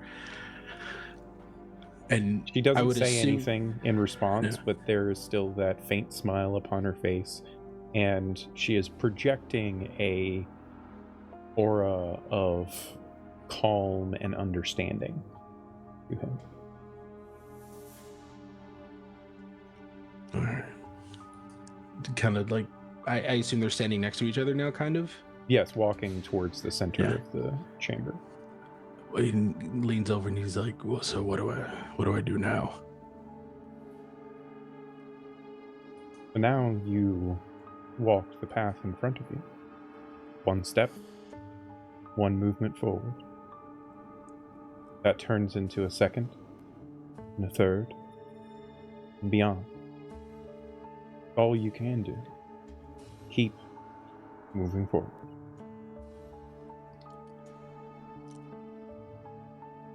What if, trying to like muster up the guile, what if the path that I'm walking on, what if I don't like it? He stops and turns towards him, and there is a almost sorrow in her expression as she looks at him. And she says, you changed the path. It sounds so easy. Just change the path, right? You just... Never easy. But it's what we must do. It's never easy. It is that will remain lost until a new path opens to you. So I'm supposed to do just change direction and then know once I change the direction, I just... You change the direction and hope. Hope with each new step. That direction that you are on then, the one that you are meant to follow. And if that becomes fraught, if that becomes aligned with darkness, you take a step in a different direction until you find the path that alights your way.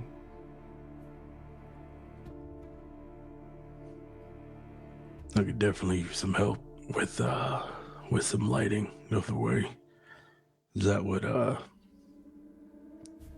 Coeur d'Alune does? They light the way. Coeur d'Alune merely offers guidance. Coeur d'Alune teaches understanding. One of their most significant aspects is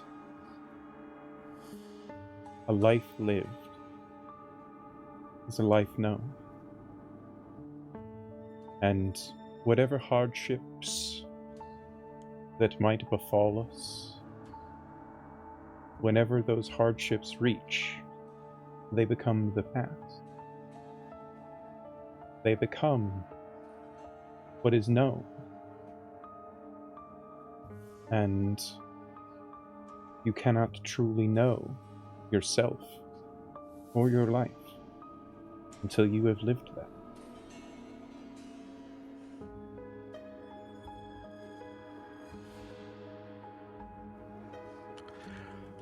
I guess.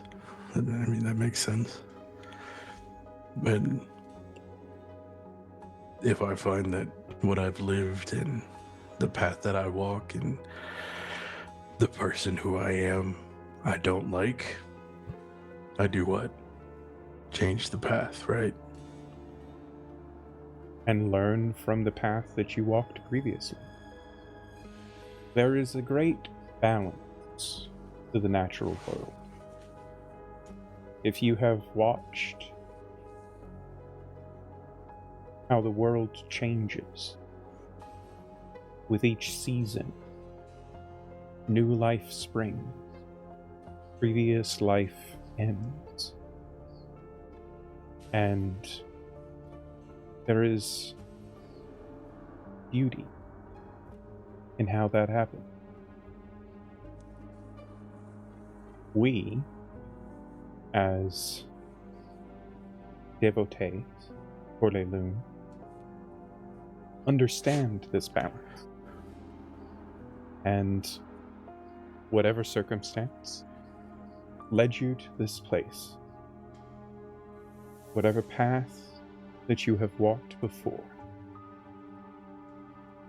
they are part of your balance. And if you feel as though that balance has been too far tilted, one way or another, you have the opportunity to correct it. That is within you. You just have to accept that it is something that is within you. And we often need help, whether that be righteous knowledge, prayer for understanding, or the accompaniment of friends to help guide us. Whichever works for you on your new path.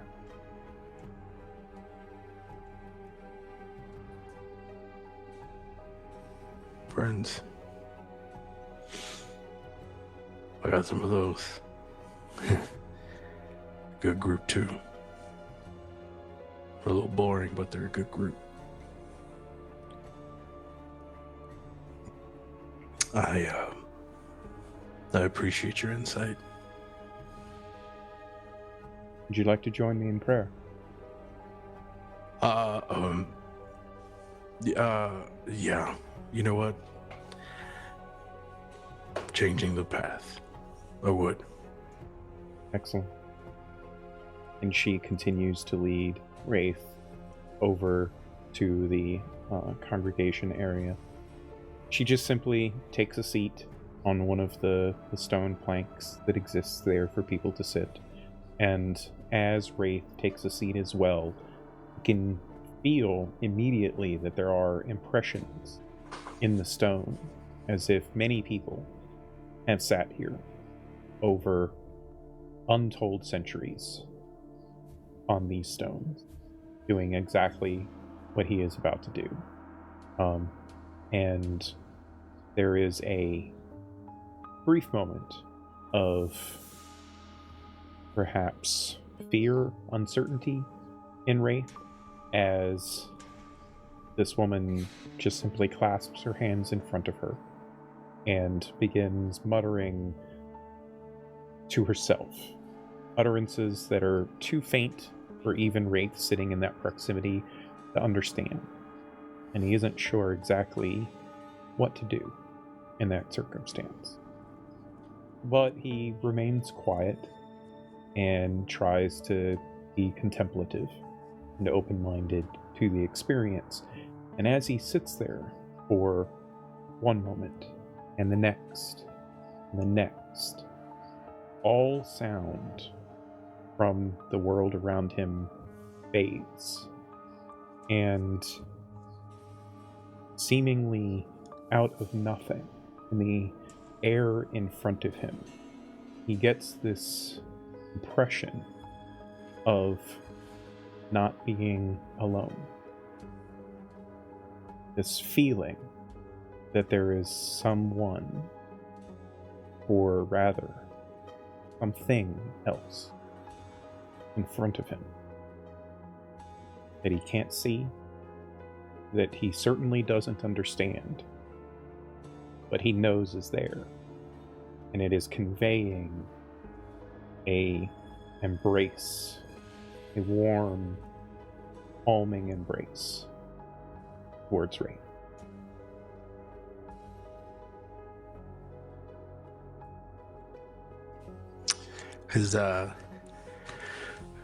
His shoulders stop tensing up, and he's mimicking the clasped hands and I guess bowed head or whatever. It's not saying anything, but his shoulders loosen, and a lot of his body weight shifts down as if, like, for the first time in a long time, he's let go of a load that he's been carrying, and like a long exhale comes out, and he's just like, all right, we're gonna change the path. As Wraith says that, he realizes that he wasn't speaking aloud. He was speaking that in his mind, kind of trying to tell himself these things. And he doesn't hear a response, but after he concludes that statement in his own mind, he feels a sense of pride. Not inside, not pride in himself, but someone else. Something else. Projecting pride to him. Kind of like a parent, in a way, that looks upon a child with pride in them doing something. That's what he feels as he says that in his mind.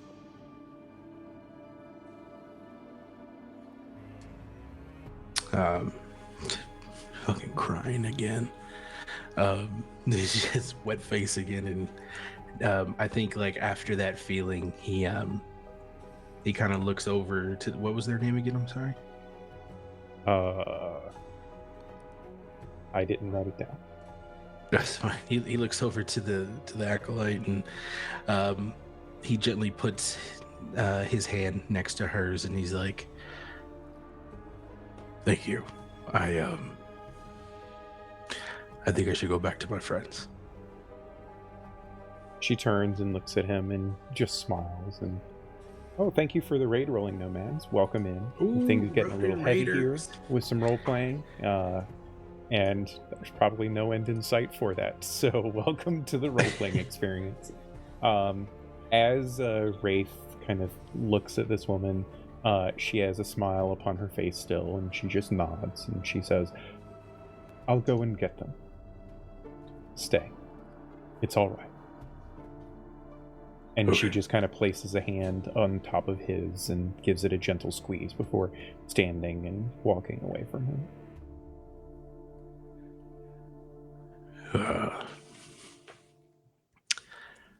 I'm not I still don't know what I'm doing, but sitting here feels right. And listen, I'm just gonna be frank. I don't know what's gonna happen, and I'm very scared, and I don't want to tell anybody. But I'm significantly less scared sitting here. So all I need from you Is still sitting down, and he goes, Orderloon. Am I going in the right direction?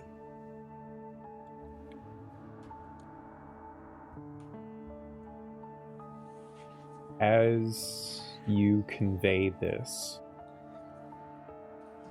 Wraith kind of looks up, uncertain about what he's looking for.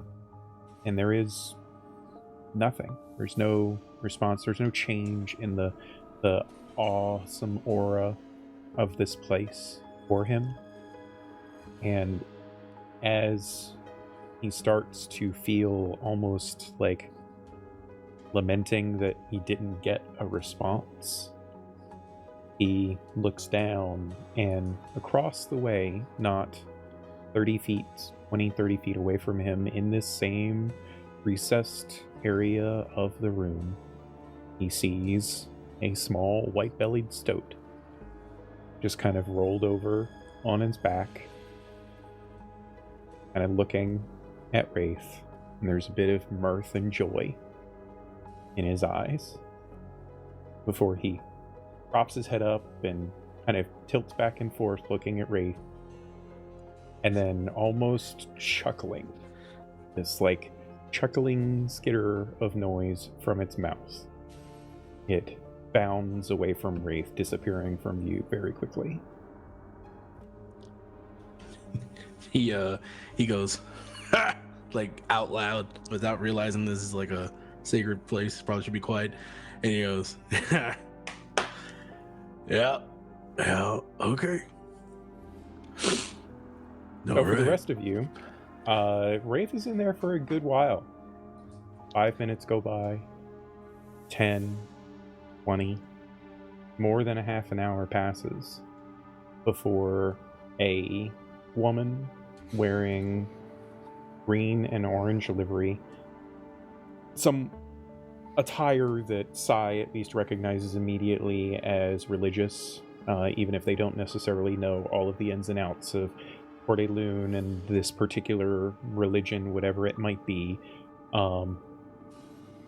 They know that it's a religious figure, probably low-ranking acolyte of some kind. Step out into the area in front of you. There's a gentle smile upon her face, and she says, "Your friend would like to welcome you in, if that's all right." And she kind of leads all of you into the temple proper.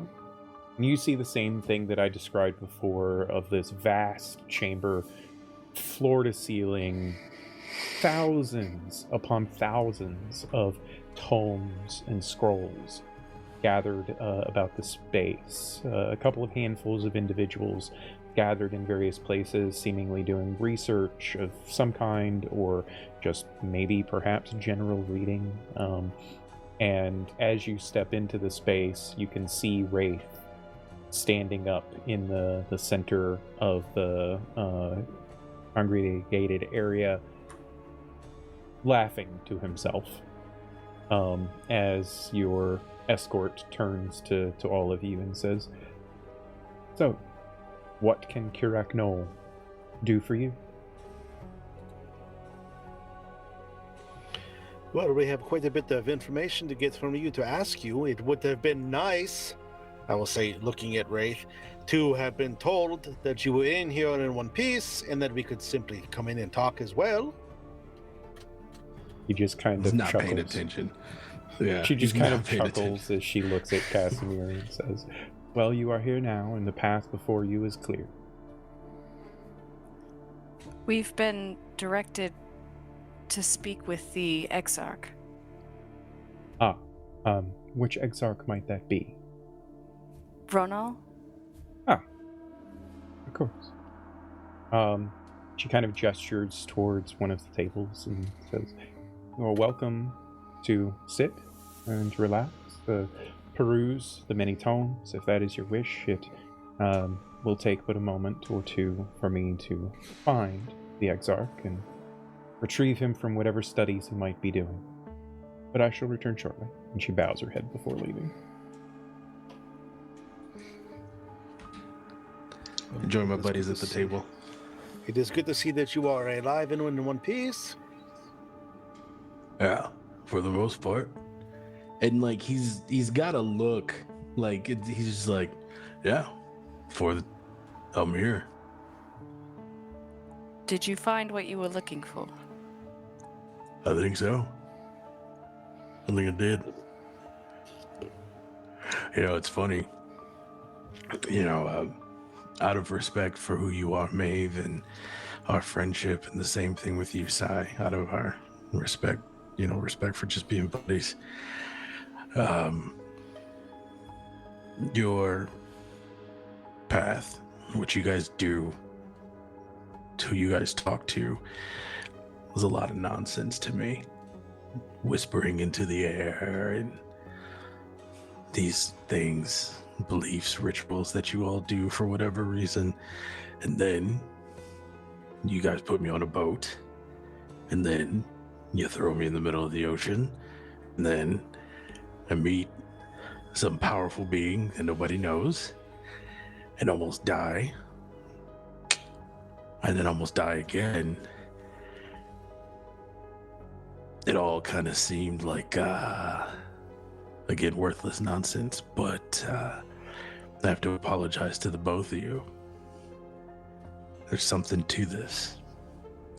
And although I'm not going to be a death warden and I'm not going to be gardening any bones, I kind of like what's going on here. It's still a bunch of nonsense, side-eye, but this is nice. Something to hold on to. Well, the nonsense looks good on you. Yeah, Do what you want with feels it. good. Yeah. I'm not gonna get one of these robes or anything. Green's not my color, but you never know. Well, it is good to see that you have made your way into the divine path, friend. It is good to have a deity to share your walk with. Baby steps, Casimir. Baby steps. I just got here. Before I start doing chantings and singing psalms, Well, just want to see where my next step is. of course. There's no need to sing chants and songs and sing out the praises. I am a divine worshipper of Sombrius, but you do not hear me saying anything about that. Divinity can be private as well. He reaches across the table, pats Casimir's hand, and goes, Baby steps. Yeah, well, sorry about just like rushing in here. I guess I could have brought you guys in here, but I don't know. I'd like to have my effects back if that's okay. Oh, yeah. Oh, Here. we sold all of those. Oh, okay. You already give them back. Listen, All right. baby Yeah. steps doesn't mean that I will not smack you.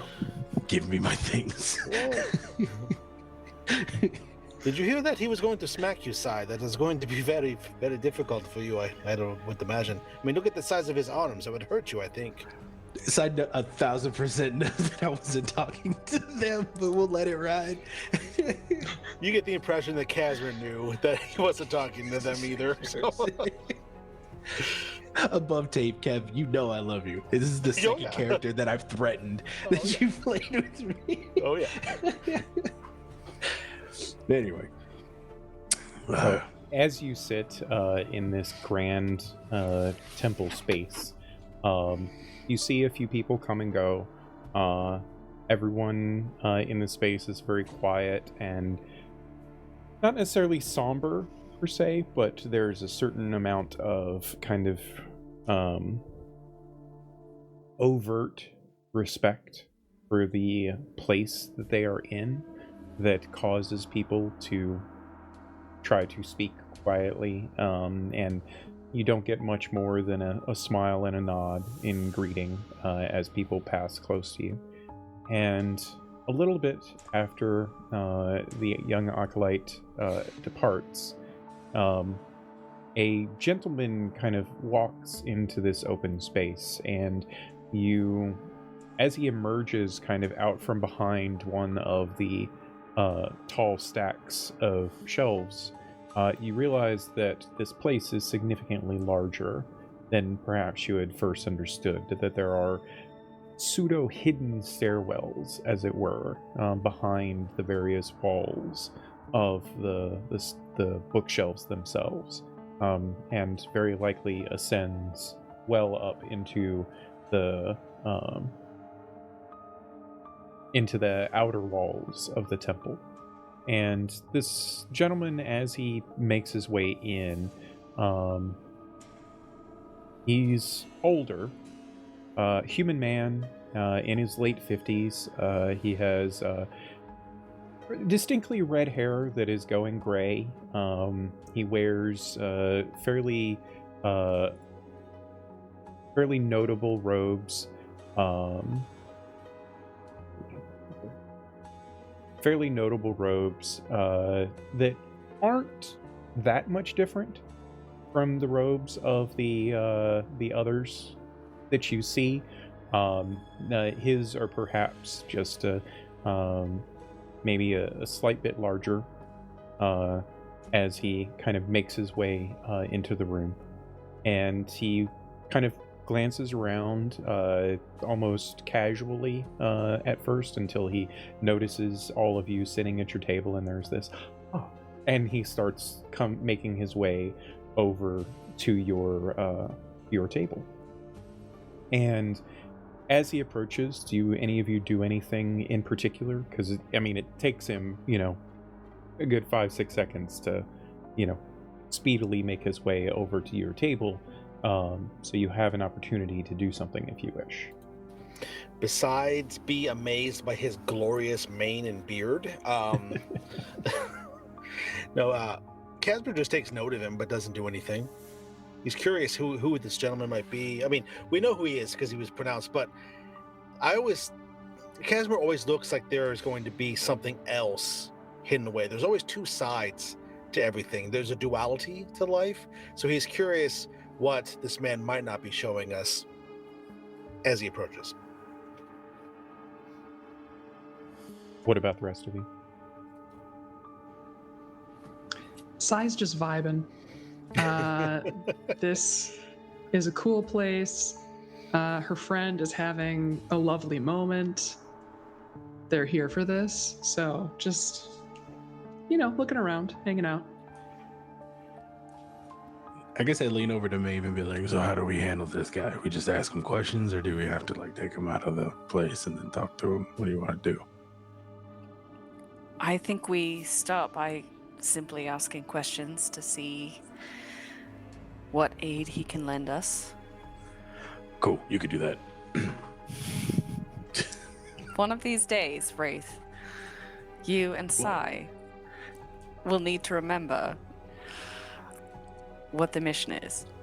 I didn't say I didn't remember what the mission was. It's just I don't want to talk to him. I just got here. I'm having a moment. Cordeloo.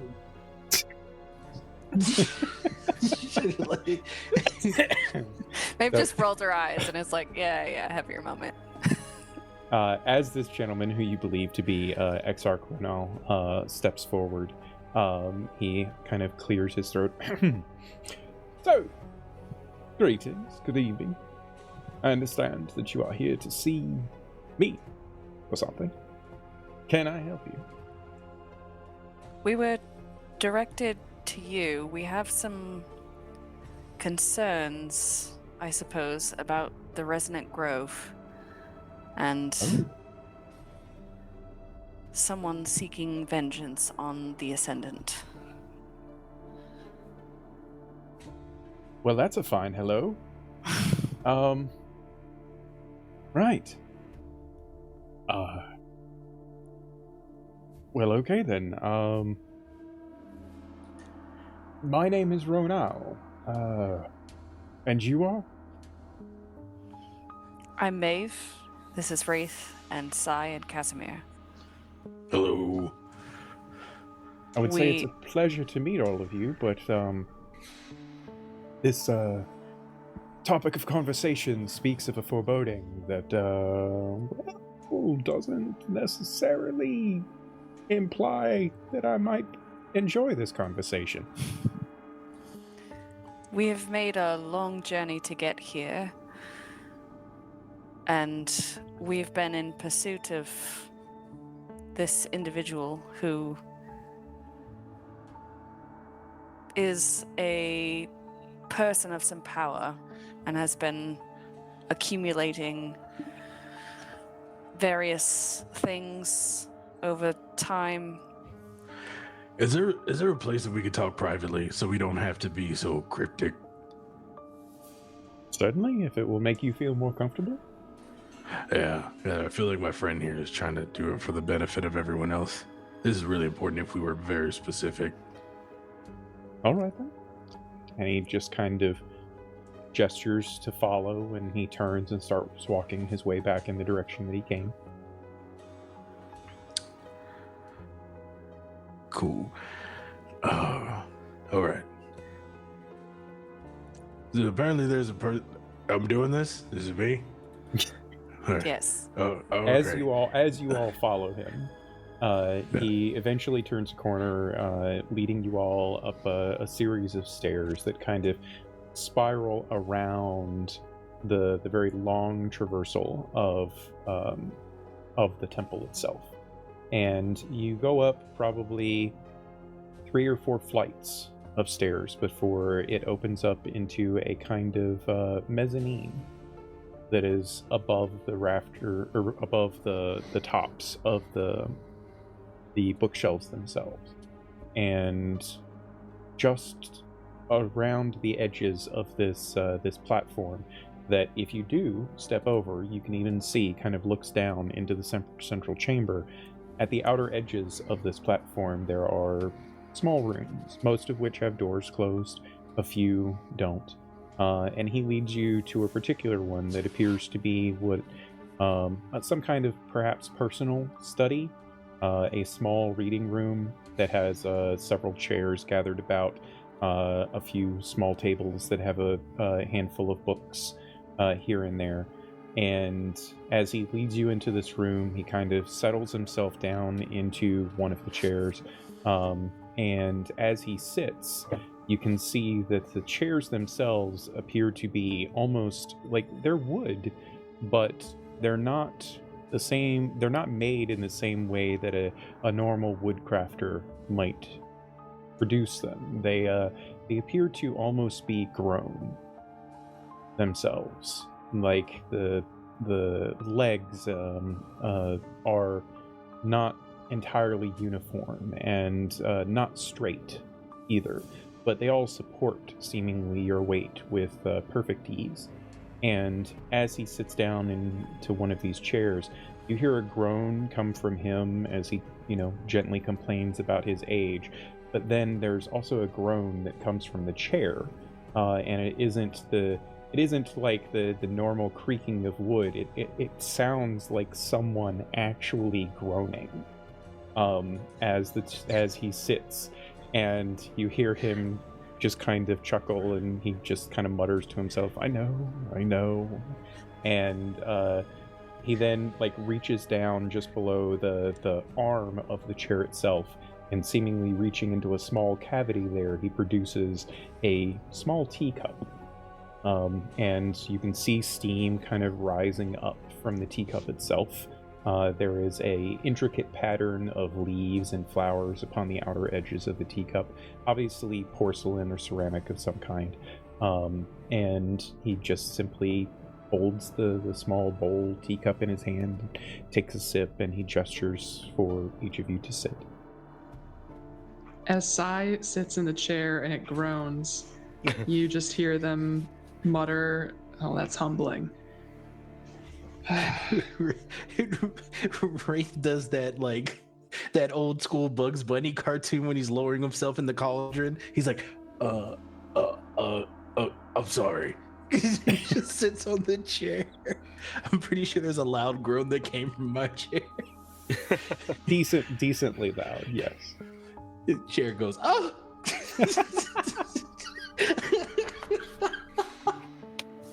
Oh yeah. That's exactly what the chair does for Rick. That's funny. That little added, it's hilarious. You sit in the chair groans. It's like, all right. Okay. As Wraith sits in the chair, he can feel the arm of the chair kind of shift and move, and a fragment, a vine, a branch of the arm itself kind of drifts up, and there is a small teacup kind of being supported right on the edge of the chair with steaming tea rising from it. Thank you.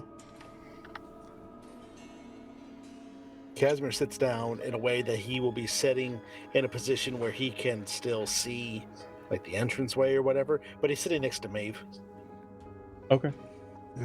Each of you is offered a similar cup of tea as well as Exarch Ronal just calmly sips his tea, and there's a sense of kind of relief that comes over him and says, well, now I can handle whatever this awful news is it that you bring. And he just kind of sips the tea and waits. Cool. So we're part of a group that does things, and the thing that we're doing now is we're chasing somebody that has a demonic mask on their face, and they're willing to cause and ensue all types of chaos. Looks at Maeve.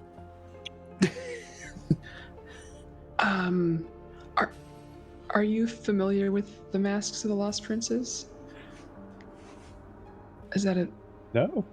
I don't know if this is a common thing. Okay, well... Enlighten me.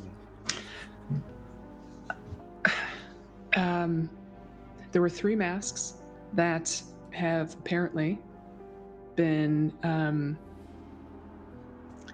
imbued with the souls of these lost princes, and they're not good guys. We spent a fair amount of time dealing with one of the mask bearers. It was difficult, and it appears that this is much worse. Well, I guess it's hard to equate. The last mask bearer wanted to entirely change the fabric of time, and that feels like a lot. This one, I guess, has a vendetta against the divine, so that's upsetting as well. They're looking to take out the Ascendants one by one. Just pshoo, pshoo. It's really bad. All right. Pardon my skepticism of such a notion. I It seems infiltrated a impossible. cult near the beginning of our journey that had more proof of this. They definitely are planning something. This would-be mask bearer, this would-be prophet, has purposes that are lofty indeed. All right. And so how have you come to this conclusion that this involves the Resonant Grove?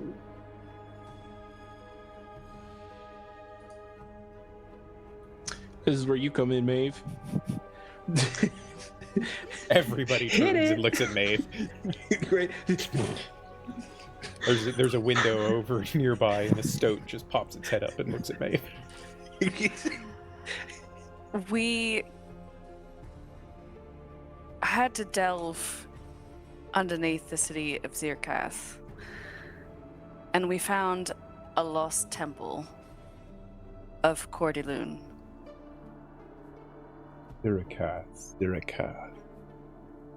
Aubrath. Yes. And here I thought all the sand that you were trudging onto the floors came from Transim. It has followed us. We're still tracking in sand? Damn it. Well, I think you'll find that you're going to be tracking the sand for quite some time. I took a bath and everything. Pardon my humor. You were saying you located a lost temple to Cordyloon. Yes. We found a number of things there, and during our time in Zirkath, a crystal that showed me the vision of this lost temple, which is how we found it, and then we came across a phrase, "If truth be sought, to Resonant Grove one ought." All right. So there is a connection to this lost temple of Cordyloon and the Resonant Grove. But that still doesn't necessarily explain how you think it is connected to this individual that seems to want, how did you put it, revenge upon the Ascendant. While we were in the Lost Temple, we tried to sneak up on an individual that we could perceive in the distance, and they knew we were there, and it was then that they proclaimed that they were looking for vengeance against the Ascendant. Ah. All right. So They disappeared and destroyed the temple, and we barely made it out. Oh.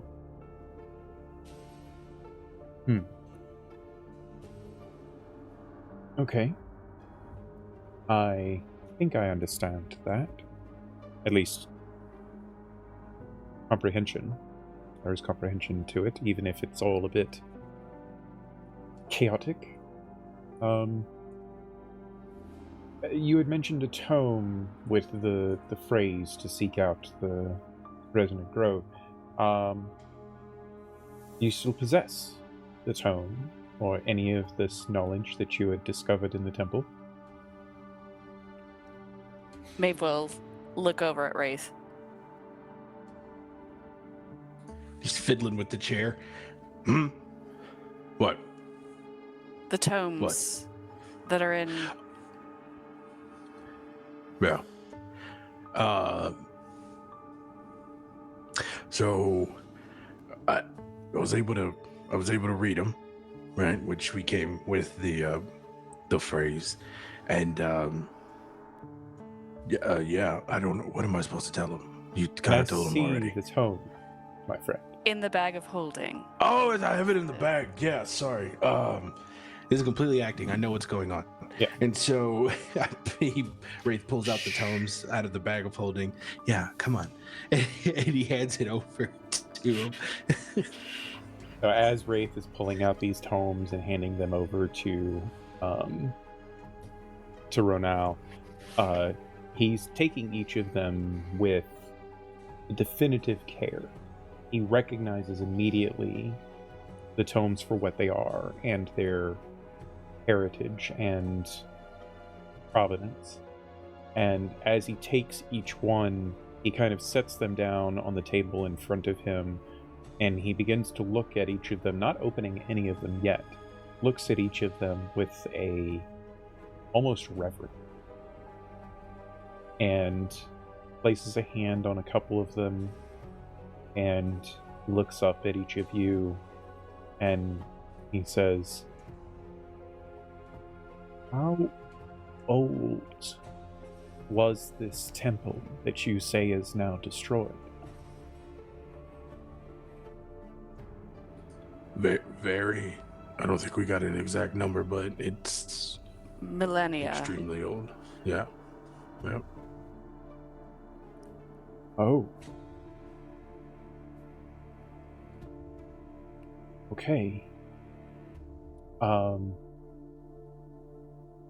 me.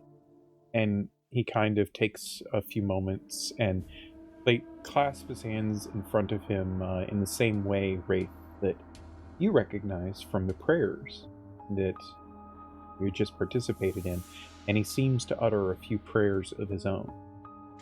And after about a minute or so of this, he opens his eyes and he seems calm and almost refreshed and has a smile on his face once again as he reaches out for one of the tomes, somehow instinctually knowing the tome that Wraith you had found the phrase in, the journal, as it were. And he picks up the tome and he opens it and he begins carefully turning each page one by one.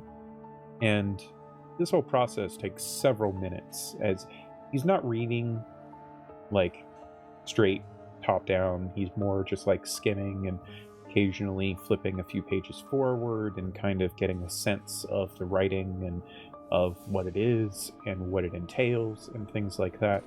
And For the briefest of moments, you all can see tears kind of welling up in his eyes as he's reading this tome.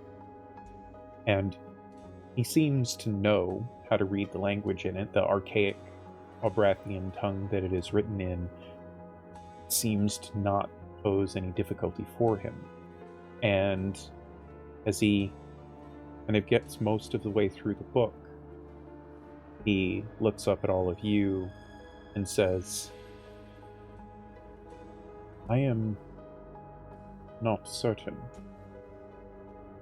how it is that I can help you most in this circumstance. He kind of closes the book in front of him, still clutching the tome, and he says, but I will do everything that I can to aid you.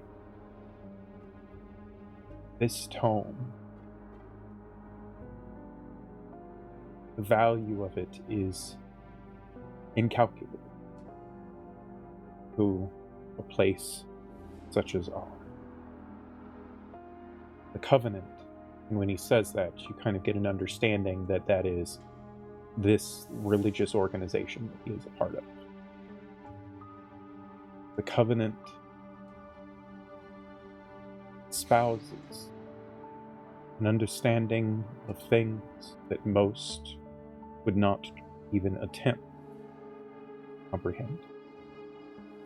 And this gives us insight into a history that no one truly knows. There has, of course, been speculation for many centuries about Aubrath and what it once was. The stories, the fragments of tales from ancient stories speaks of a place that was never a desert.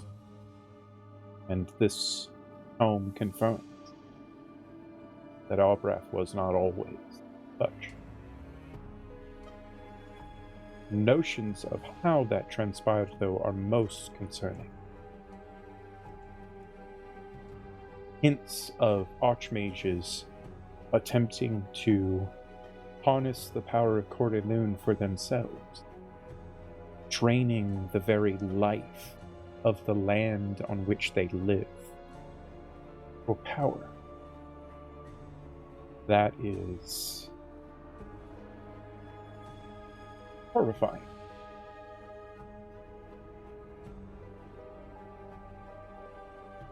But now I understand why it is that you need to go to the Resonant Grove. And he kind of rests his eyes upon Wraith for a very long, pregnant pause. And so you will take us there, or you will give us directions, or how will this work?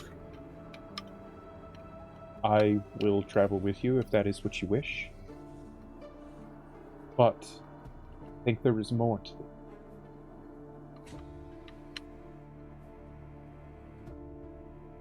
Tell me more of this individual that you believe to be seeking vengeance.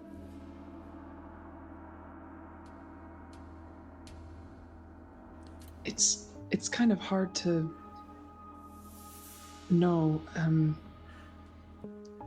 It seems that the mask bearers didn't seek out this power. They're merely a vessel by which the power of the masks works, I guess. So as far as the person behind the mask, I guess they're just an unlucky person. We did have, they were going to say the same thing. Go ahead, Cass. I'm just going to play with this chair. I was just going to say that they have spent a lot of time since they have gained the mask to turn that luck into luck that bends to their will. They have worked, they have established an entire cadre of followers, the circle of the mask they are called, that they worship this mask bearer. They give them power and strength, and they have proven to be a thorn in the side of my companions here, and also myself, as I have tried to infiltrate and try to find out more about them. What I believe we may be dealing with is, if this mask bearer is defeated, if such a thing may be possible, these three here have already defeated one mask bearer. I believe they can do it again. I have seen them in action. But that may be only the beginning. This one also had like a weird song about them, like a siren type thing. Like I remember, I don't know if you guys remember, like when we approached, or at least we tried to, we were almost like paralyzed with, like we were compelled to not do anything.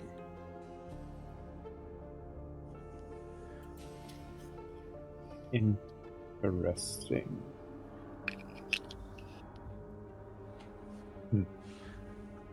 It was one of the biggest things that stuck out to me. I don't know if that means anything. I've been paralyzed by a song before, but I also was drinking, so. Well, I appreciate your honesty, and certainly your observance is a perspective that I couldn't possibly have, not having experienced it myself, so I appreciate such detail in that. It is... I mean, all of this is quite concerning in many, many respects. But I would wonder then, you say that they move in secrecy and establish through subterfuge, and you had mentioned a cult from before. Wonder then if they are not already here. In Transim, I mean. There have been a number of sightings in recent weeks. Individuals that claim to see manifestation of the Ascendant in ways that have never happened before. Such as? Well, there was this one. And you can see him kind of pull up the sleeves of his robes, and upon the insides of his wrists, you see a number of henna type rune emblazoned on his skin. And he utters a quick prayer and touches a handful of them upon each of his wrists. And as he extends his hands in front of him, they begin to glow softly with an arcane light. There is a divinity to what he does, but the magic itself is most certainly arcane in nature. It's almost as if he asks divine permission, in a way, to evoke this arcane spell, as it were. And appearing in the space in front of, between all of you, there is a magical luminescence that occurs that begins to take shape. And slowly you can see emerging in this space. It starts very, very obscure and hard to see, an illusion of bright golden yellow light. And slowly you start to make out details of what appears to be a temple of some kind. And in front of you, this illusion of the inside of a temple, unknown certainly to any of you, is this aura, this golden, like, angelic being floating above another figure that is completely blacked out in shadow from the sheer power of the luminescent golden aura above them, so that you can't really see details of either of the figures. And as he kind of shows you this vision, you hear him kind of almost seem frustrated in a way as he says to you, this is something that one of my acolytes saw when they were visiting one of the nearby temples. A vision of this magnitude is not something that happens commonly, even in such a holy place as Transim. Such a thing is foreboding to many of us. And I wish I could understand it more. And as he kind of closes his hands and the magic of it fades, you get this distinct impression that he's a little out of sorts at this notion that he doesn't know what this is.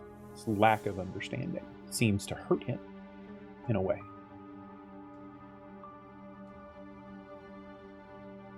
And he says, this is but one. We have heard report of a dozen or more incidents such as this.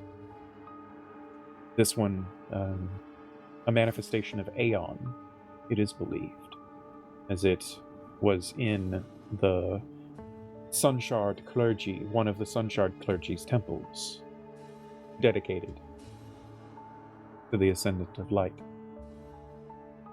But that has never happened before.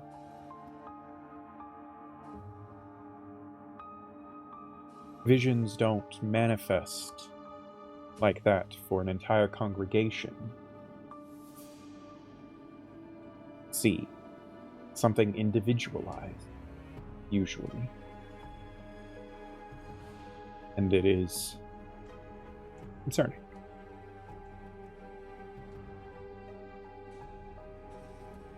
Well, we are here to make sure that all of the concerns are assuaged. So,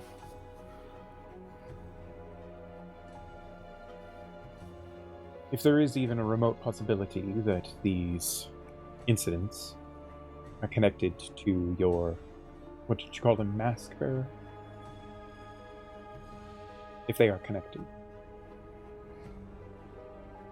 and that is most troubling. I think you had also mentioned that there was a crystal. Did you not?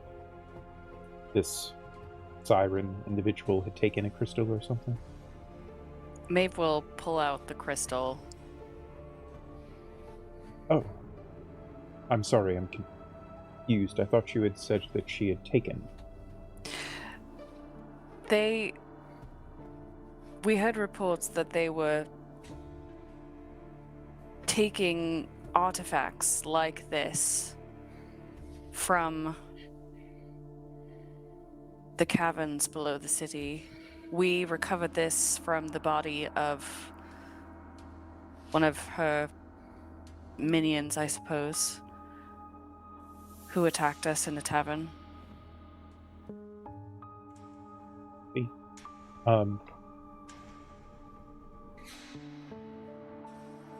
All right.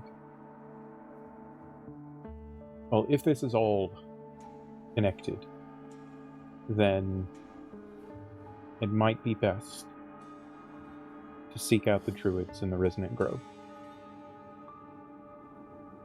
This might be the evidence that we need to better understand these manifestations that have been happening in Transim at the very least.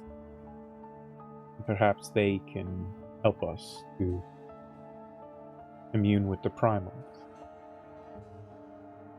and get a better understanding of what this all means. I would accompany you if you wished it, but I also understand the nature of the quest is this. And if you feel that call yourselves, he kind of sets the book down back on the table in front of him and holds up his hands as he sits back in his chair. I will not travel with you if its import is for you alone.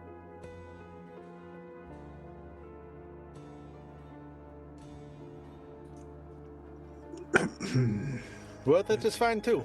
I mean, we've come this way so far, just the four of us. We can continue on, but I am not in charge. Maeve, what do you think? Wouldn't it help to have somebody with your stature, to kind of like backing us up?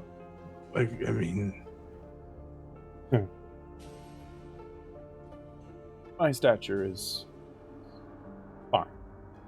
But when you are in the Grove, everyone has the same stature. Oh, okay. I mean, if that's the case, then the less we put in the line of fire, you guys. It is a dangerous road ahead. I think your input could be valuable,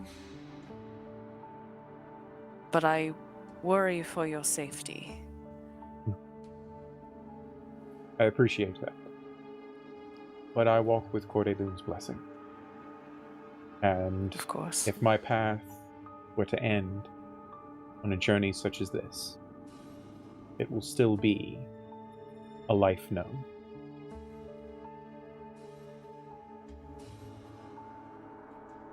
If you are willing to come with us, we would welcome your presence. Very well then. I would say we could depart immediately, but, well, I'm old. And so I would very much like as much of a good night's sleep as I can possibly muster, given the circumstances that you have all brought to me, before we head out. Have you a place to stay yet? No, we do not. Well, I would offer the temple. You can, of course, rest anywhere you like on the grounds if you are used to traversing in such places as the natural wood. But if you prefer a bed and a hot meal, there are quite a number of inns and establishments within the city proper. Anthium is well known for its hospitality.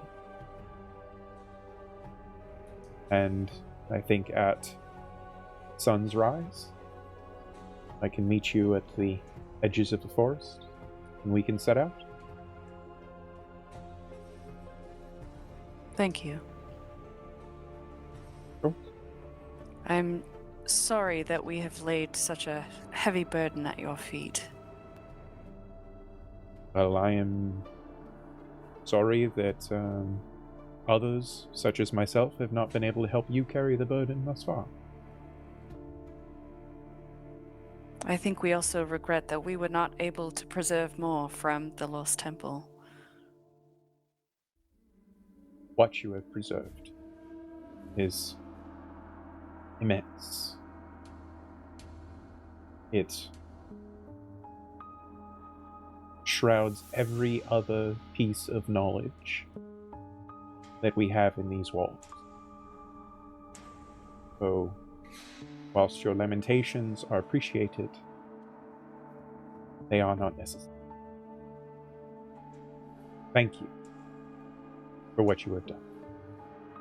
Hope that I can repay in kind. Thank you. And he stands up.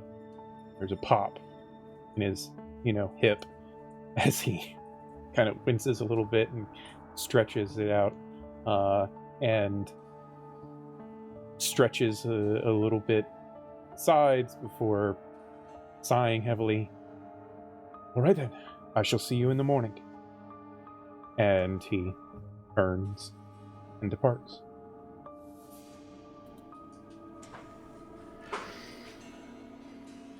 So it would seem that our journey is almost at an end. Oh, yeah. Yeah. Sort of feels like it's just beginning.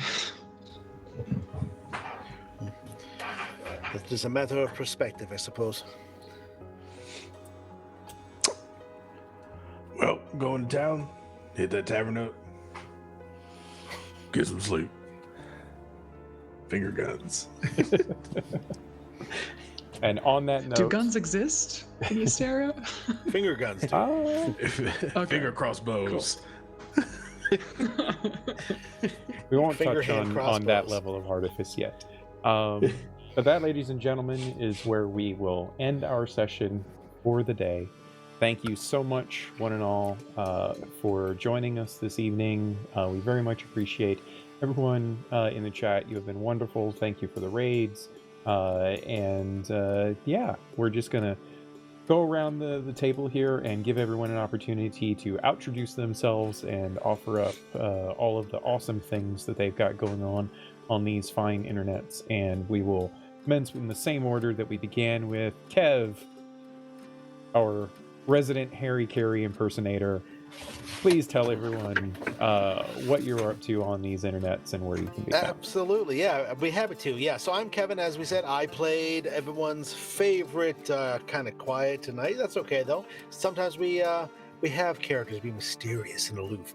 But yeah, no, I was playing Casimir, who is the Tiefling Warlock with one level of rogue, a little rogue dip, as it were. And when I'm not here, you can find me on the socials at Kevran Games. I am one of the production team members here on Wanderer's Haven, along with Miko and Beth. So that's kind of cool. We're all in a row like that. But, we work with Jeremy doing stuff, bringing you guys cool content like this. We have lots of cool stuff coming up, but Miko will cover that. When I'm also not here, you can find me on a whole bunch of different stuff. Actually, this Friday, I am continuing to run a story over on Lanat Eterna, which is a 5th edition Grimdark campaign setting that I run every Friday on the official channel there as the U.S. ambassador. Ian is in said game, so come check him out because his character is off the hook. And you have to see it to believe it, because we're doing some really interesting stuff with storytelling for this specific game. And besides that, I'm also on every other Saturday. I'm on Murder Hobo Inc. And this Saturday, I'm continuing to play Tonks, my Matthew McConaughey talking halfling. And it's all good.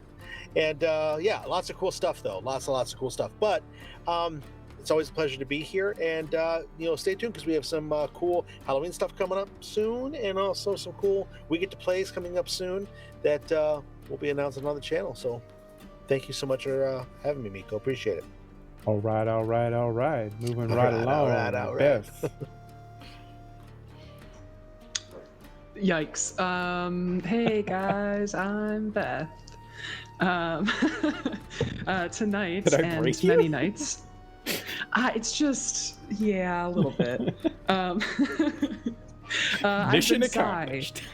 Psy is cool and stuff. My brain's not working anymore because he ruined it. This has been fun. I'm really stoked to see that. I feel like we're having some epiphanies here. This is good. It's also very bad because we don't know what's coming except for more chaos. But I'm excited to see where it goes. And then as far as like stuff coming up, I will be doing Ysterra every Wednesday until the end of time. That's what my contract says. And beyond that, I do have coming up in October, I've got a really cool game I'm playing in of Bluebeard's Wife over on the Bleak Seasons channel, run by Kay, and it's going to be really interesting. The system's super cool. I'm excited for everybody to see it. But that'll be coming up in October, so you'll hear lots more about that down the line. That's a cool game. Oh no, Jeremy just let it slip. He said I'm actually AI. Well, there goes my cover. I guess all I have to say is 110100101. Goodbye. Thanks, Jeremy, for giving up the secrets. You kiss your mother with that mouth, Beth? Ew. frankly, I'm frightened to go back and figure out what the fuck I just said. So Yeah, you don't want to know. Deb, save us. Always. I'm Deb. I'm here on Wednesdays. I'm on Instagram and Blue Sky at dsweats. Yeah, I have, apart from this, I've got 1 or 2 other things in the works, so that's exciting. I'll be able to share more in the future, near future, but excited about some upcoming games and to view all of the other amazing games that these folks are in. I'm super excited that it's spooky season, and Lanat Eterna is always a delight, so check that out. But yeah, that's me. All right, awesome. We love having you, Deb. And speaking of people we love, my oos, my bro, Ian, please tell everybody all the awesomeness that you've got going on. Oh man. Hey everybody, I'm Ian, or your boy Big on all social media, and that's every social media. That's YABOIBIG. Of course, I was playing Wraith here. I was going through a lot in this arc. Sorry that part of that was the Wraith show, but it was a lot of fun. I love the race show. It's my favorite show. It was so good. I always wait till the season's over though, and I binge it. You know, that's how I Season get down. 1 was best. No, I'm as good as the people surrounded by me, and apparently everyone in this group is top tier. So it's honestly just I love being in the world of Ysterra. So it's a lot of fun. Sorry, it's just kind of the emotions. But yeah, if you want to know what I'm doing, go ahead, follow me on Twitter. I got a lot of stuff coming up. Of course, I will be here Wednesday because my contract also says to the end of time. Don't know how we got roped into that. But of course, Friday I'll be over hanging out with Kev for Lanat Eterna while I play Malik. Definitely come through. The story's awesome. It's amazing. Sundays, Magic RPG. We'll be playing an Icewind Dale campaign, as well as a lot of other things going on. And of course, I'm super excited for October. Got some charity streams coming out, some recorded streams, and I think looks like I may finally be able to play with the aforementioned Bleak season. So I'm excited for that too. So yeah, that's it. Awesome. Looking forward to seeing all of that stuff. Thank you again, everyone, for being here. Like Kev mentioned, we do have a lot of stuff going on here at Wanderer's Haven, but honestly, it's way too much to talk about before I need to get out of here. Oh my god, cat, please. And so just hit up our socials. You can find us on WH Pubs on most everywhere. And that is a great place to keep in touch with all of the awesome things that we've got going on.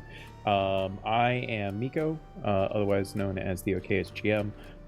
I have been your humble game master for this evening, and I cannot wait to bring this with you guys along with you guys next week and beyond. So please tune in next week. It will be the finale of this particular arc, Chaos Song. And yeah, let's see what happens.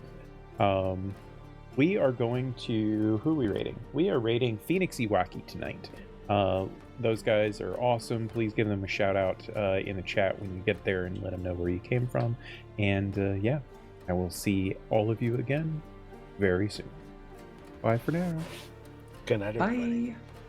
Cubs win! Cubs win!